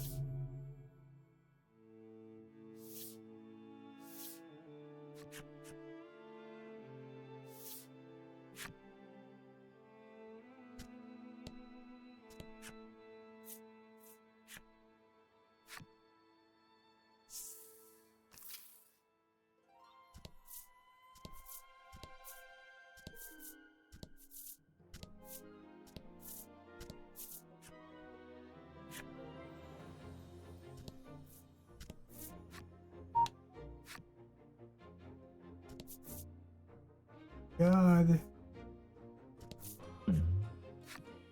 As you forge on through the snow, you come across a tattered doll covered in deep. The doll appears to be covered in dark red blood. You don't want to think about the smell of all that blood is going to attract more monsters, the rest of the party warns. Someone must be missing it, you insist, and place the bloody doll into your pack. I left it alone in the first place.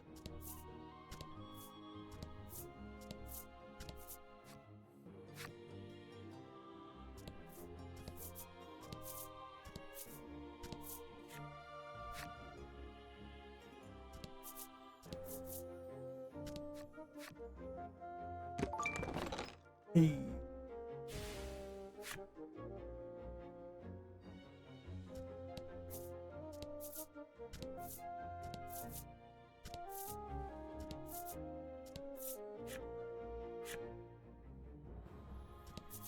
Okay.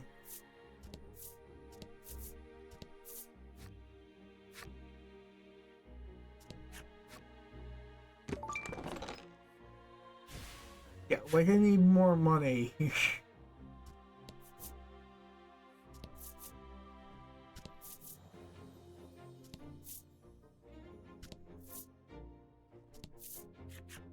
According to Polka, the place that the map marker indicates should be around here. You can detect the telltale signs of life nearby. Could there be a village?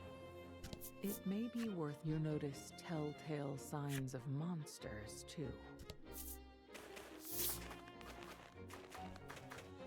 To your surprise, you realize that there is a settlement of monsters. The mark on the map looks like it's pointing to this village. It seems like it could be dangerous to approach. You say that you want to go into the village, but Legol stops you. With uncommon zeal, Polka suddenly bursts out, "Please, you have to let..." He explains that the mark drawn on the map, you truly do want to agree to his request, but it would be reckless to a fault if you just marched right in without preparing.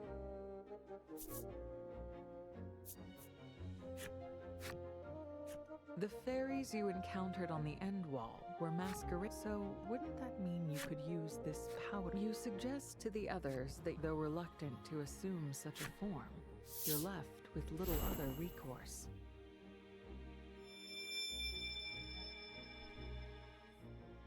You and the others use the fairy dust and transform into monsters. Comedy. Trollis seems somehow pleased with her new, certainly more pleased than Legol, who is rather less than happy about his new monster form. At any rate, the transformation has afforded you the opportunity to safely infiltrate the village, and you set off to do so.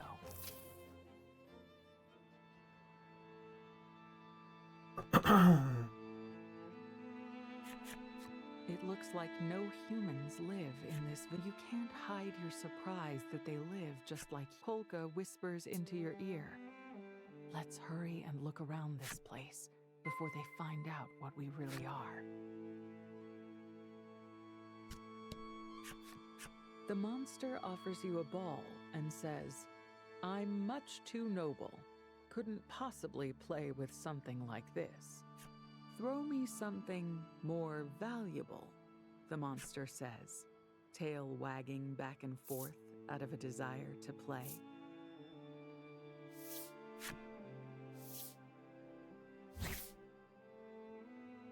Here, fetch, you say, throwing something from your pack. The monster zips after. The monster returns quickly, something clutched in mouth, but not what you threw.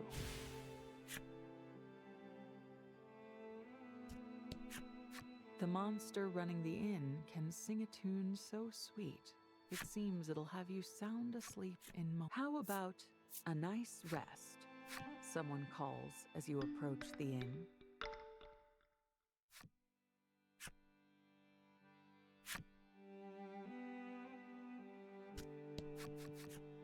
I'm so hungry, the bone monster says.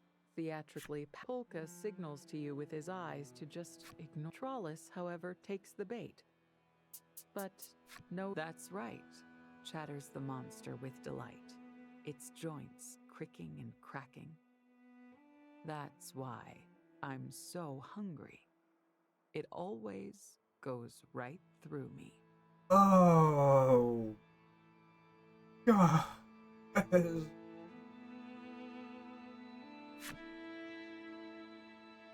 Comedy.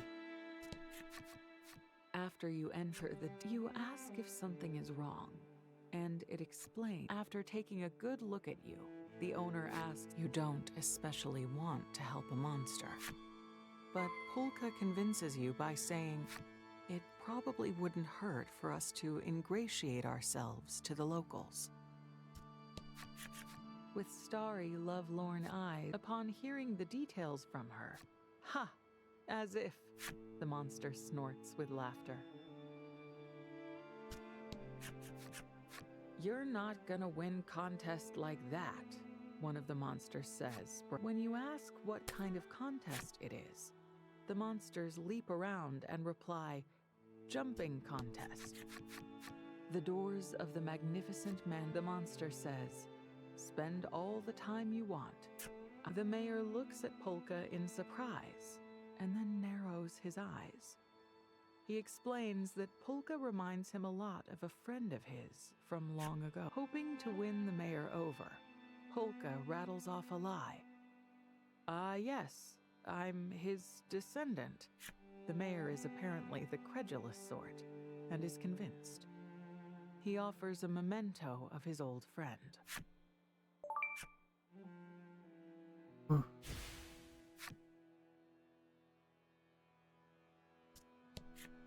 The monster cackles ominously.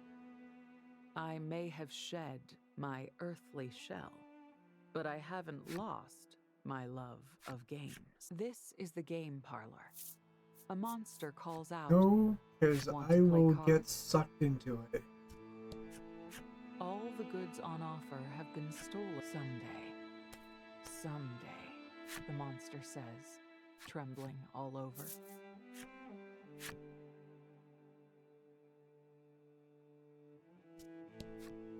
The monster running the weapon shop explains that they sell weapons stolen from adventurers.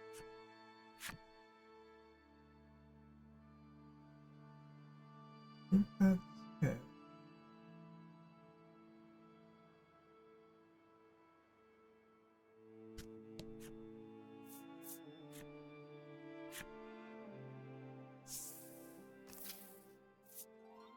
You leave the village and quickly undo the transformation. You don't find it terribly enjoyable to remain in monster form.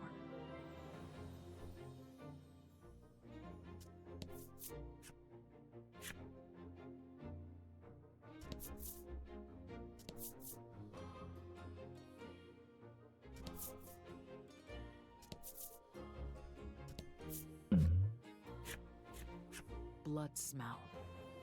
With those words, a monster appears before you, nose twitching. There'll be no getting out of this fight.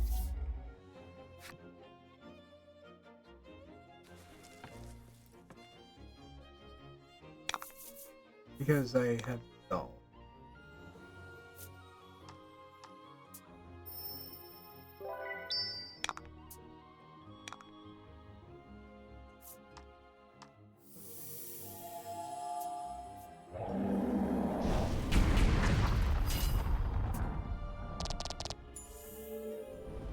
Oh, bullshit, I left him on 1.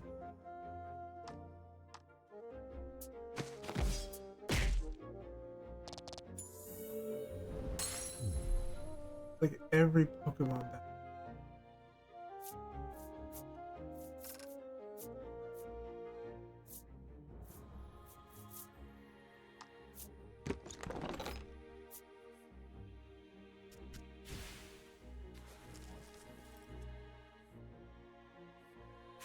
There's no doubt about it. You'd better find its owner before it, even if it means leaving the doll by a corpse. The party silently watches as you place the doll back into your pack. Everyone knows what must be done. Hmm.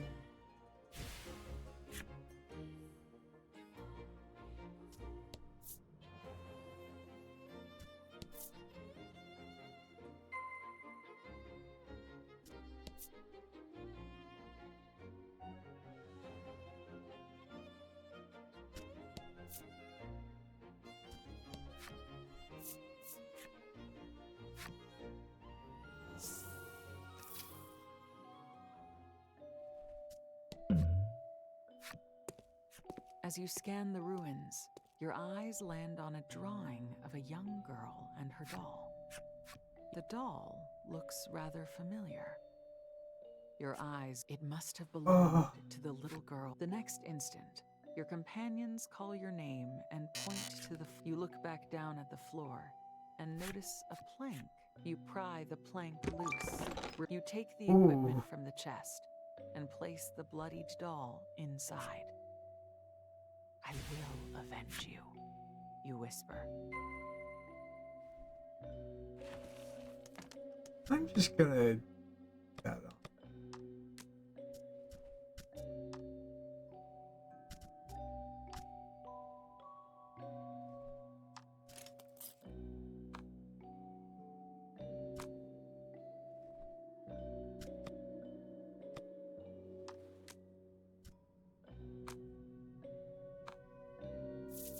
I was gonna walk off. There is some laboratory equipment in the building, along with a cage. Legol says, "We've looked around here enough."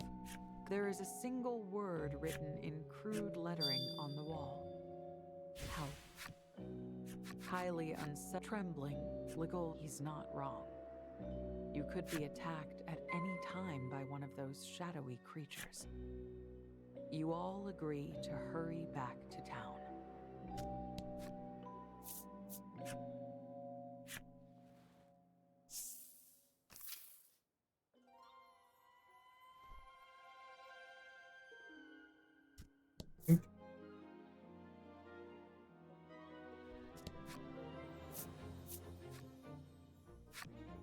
You use some of the fairy powder to change form into a monster and slip back into the town of monsters.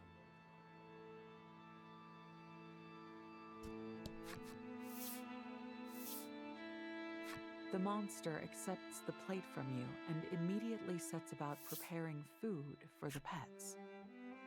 You hear the shuffling of feet on the floor as the hungry pets and humans eat up.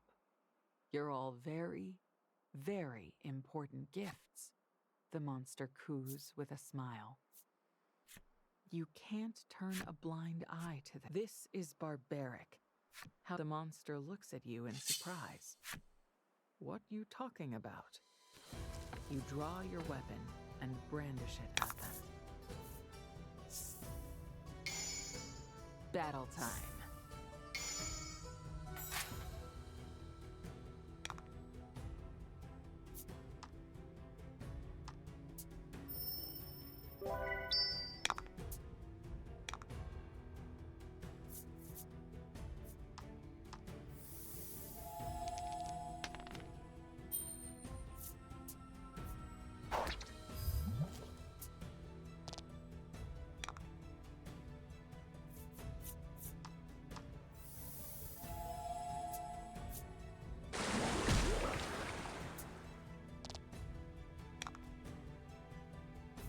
We're gonna have a whole thing of monsters on the.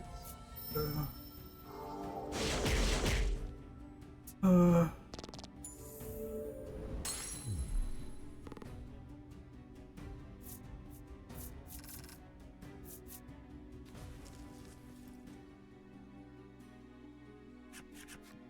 You've managed a clean. Your conviction is renewed that monsters are beasts to be despised. The people freed from the cages look terrified and are, well, now what? Says Legol. Your reply is cool. Polka agrees with your assessment. Will, in a tiny voice, Legol replies, yeah, right. He looks out of the shop window and surveys the town. Yep. I'm gonna cause a genocide, uwu. Get him.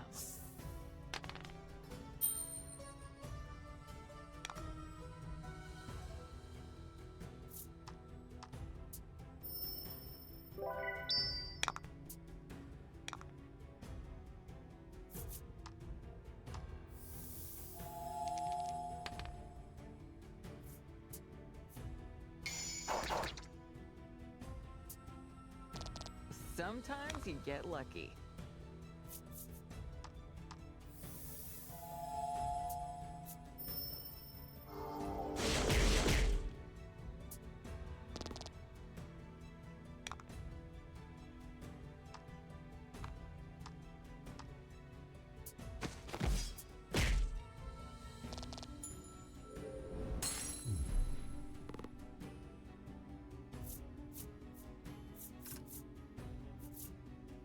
I'm gonna commit some war crimes, uwu. Wish I could have eaten my fill one last time, Ah, the like monster says. stumbling issuing upon particularly dry a death mass rattle. genocide is one thing. Causing it is a whole other thing.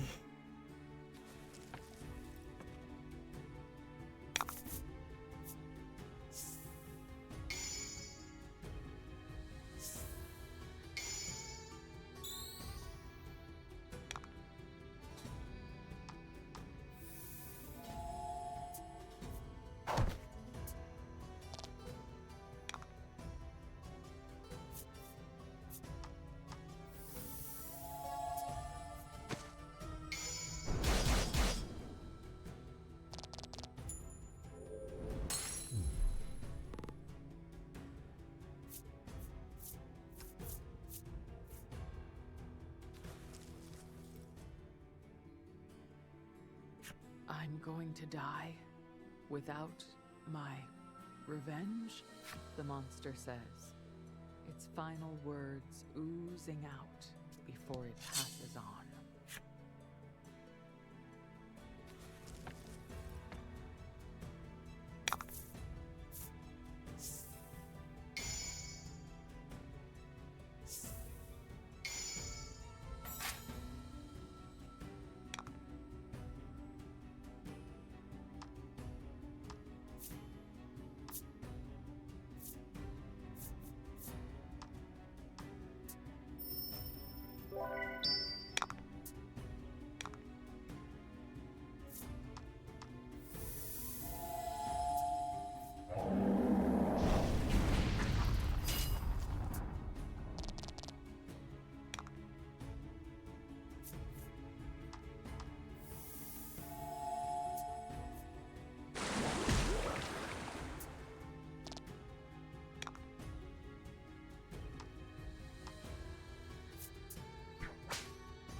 I've gotta go. Three monsters so I can feel like I wish I could have seen him okay. one more time, the monster says before issuing its dying breath. The door to the mayor's residence is locked up tight. You should focus on dealing with the monsters outside first.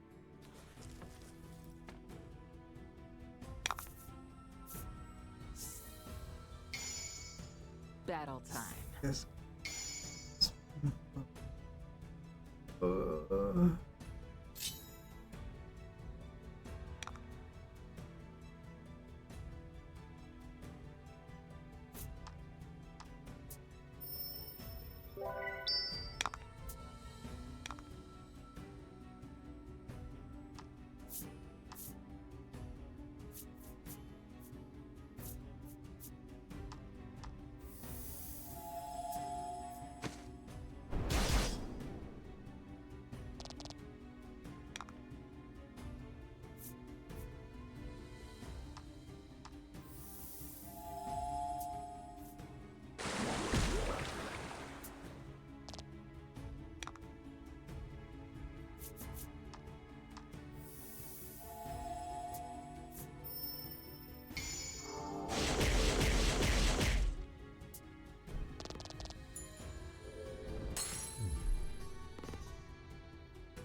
I've already lost my body. I know when to fold, the monster says, before giving up the ghost.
hey.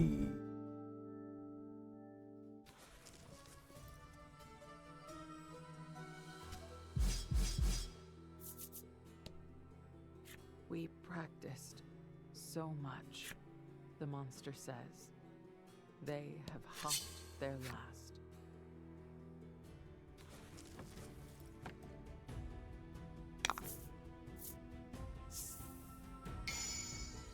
Get 'em!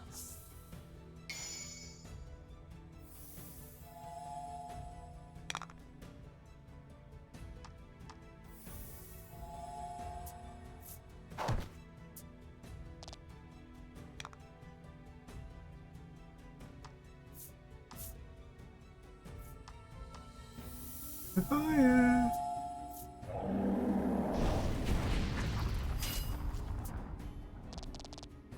Don't worry about it.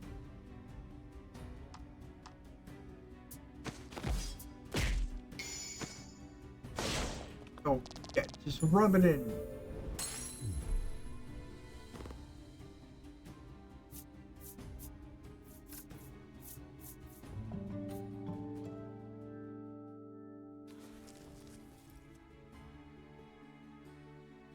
Maybe poetic justice, the Yeti says. These words are its last.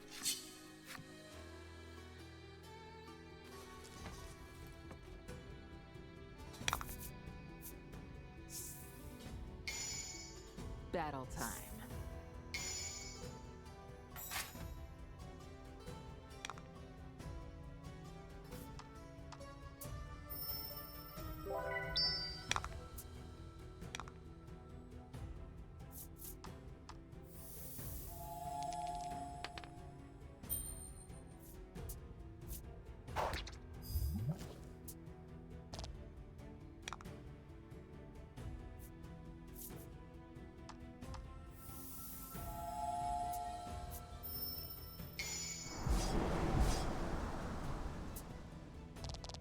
Sometimes you get lucky.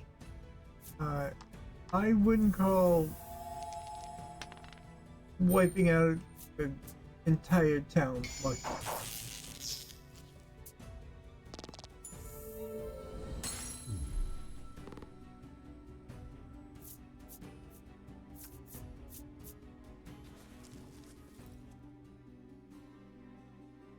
At last, true rest, the monster says, before its eyes close forever.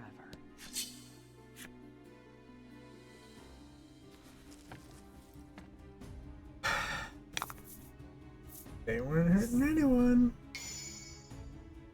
To battle.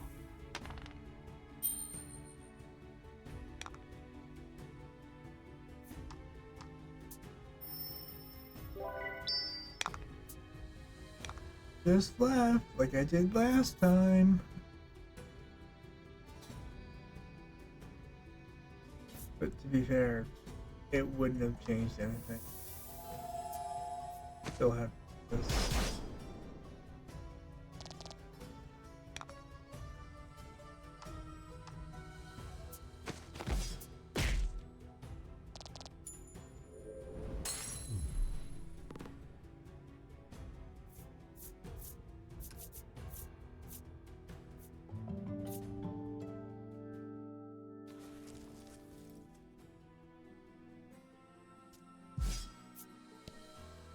The monster lets out a clipped whine, and then lies down. It looks like you've defeated all of the monsters in the village.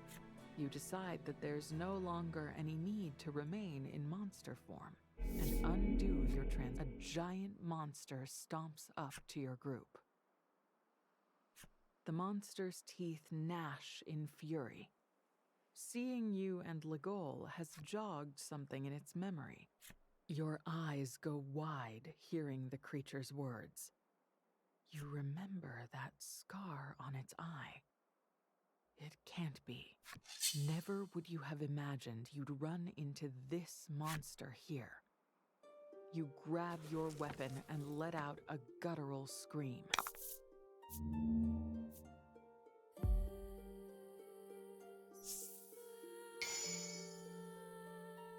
You have a history with this one, but don't.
Why music? I don't want to do it. Well, this one, yes, but in general, I don't want to. I was already feeling like bad before, but it adds that extra heartache.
Oh, triple sixes.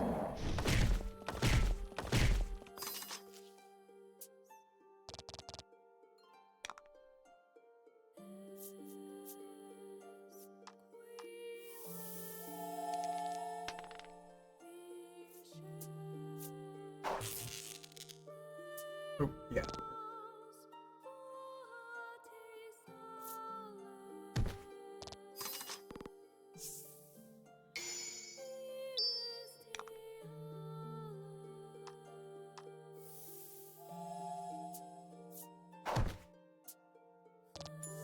There we go, Polka.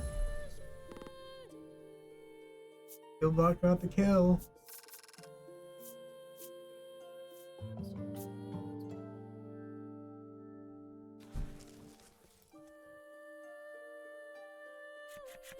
You stand over the fallen monster and raise your sword high. This is for everyone you killed. Looking at you, the monster speaks in a soft voice. The scarred monster, destroyed your home. And now, you've destroyed its.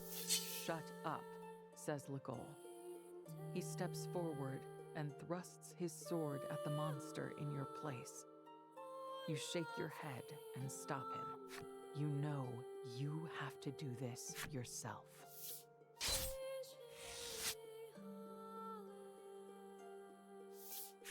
You've had your revenge. Maybe killing this monster was the whole reason for this. Yet the monster's words stick with you, like a tiny bone lodged in your throat. Legol notices you brooding and speaks, his voice full of concern. Don't let it worry you. The village mayor comes over, looking at you as though he wishes to speak.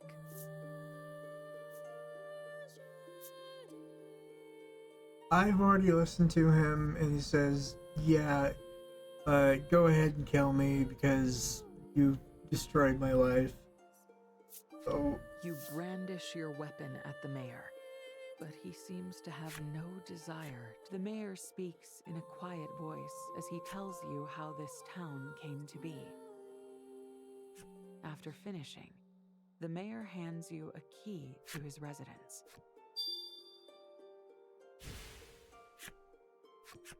He explains that the entrance to the ruins can be found. There is something there.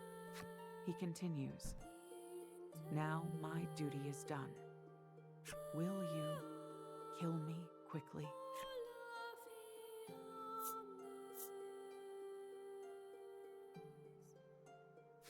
You bring down your sword on the monster. With a final word of it thanks, was a mercy the mayor killing. You need to go to the mayor's residence and find whatever this truth is that you must know. You unlock the door of the manor. A quick search turns up a staircase. Trollis points down and asks. Polka mutters. Legol's eyes are fixed. You swallow hard and then gingerly take the first step down the stairs.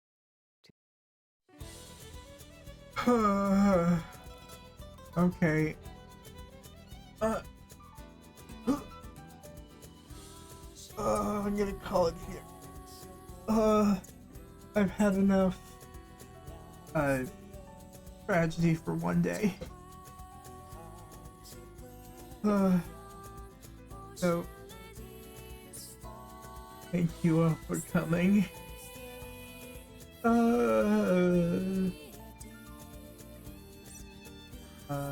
Oh, and a scream at this.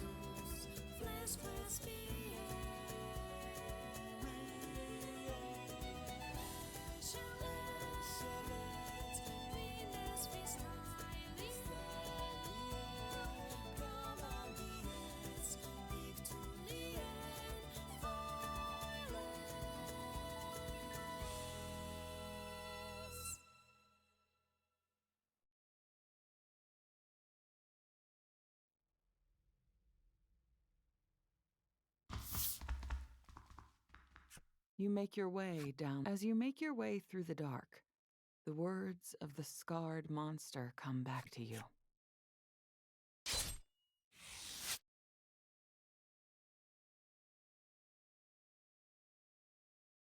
The monsters were just like you. The thought sticks in your mind as you make your way forward. Before you know it, you've found your way into a cold, unnatural-looking passage.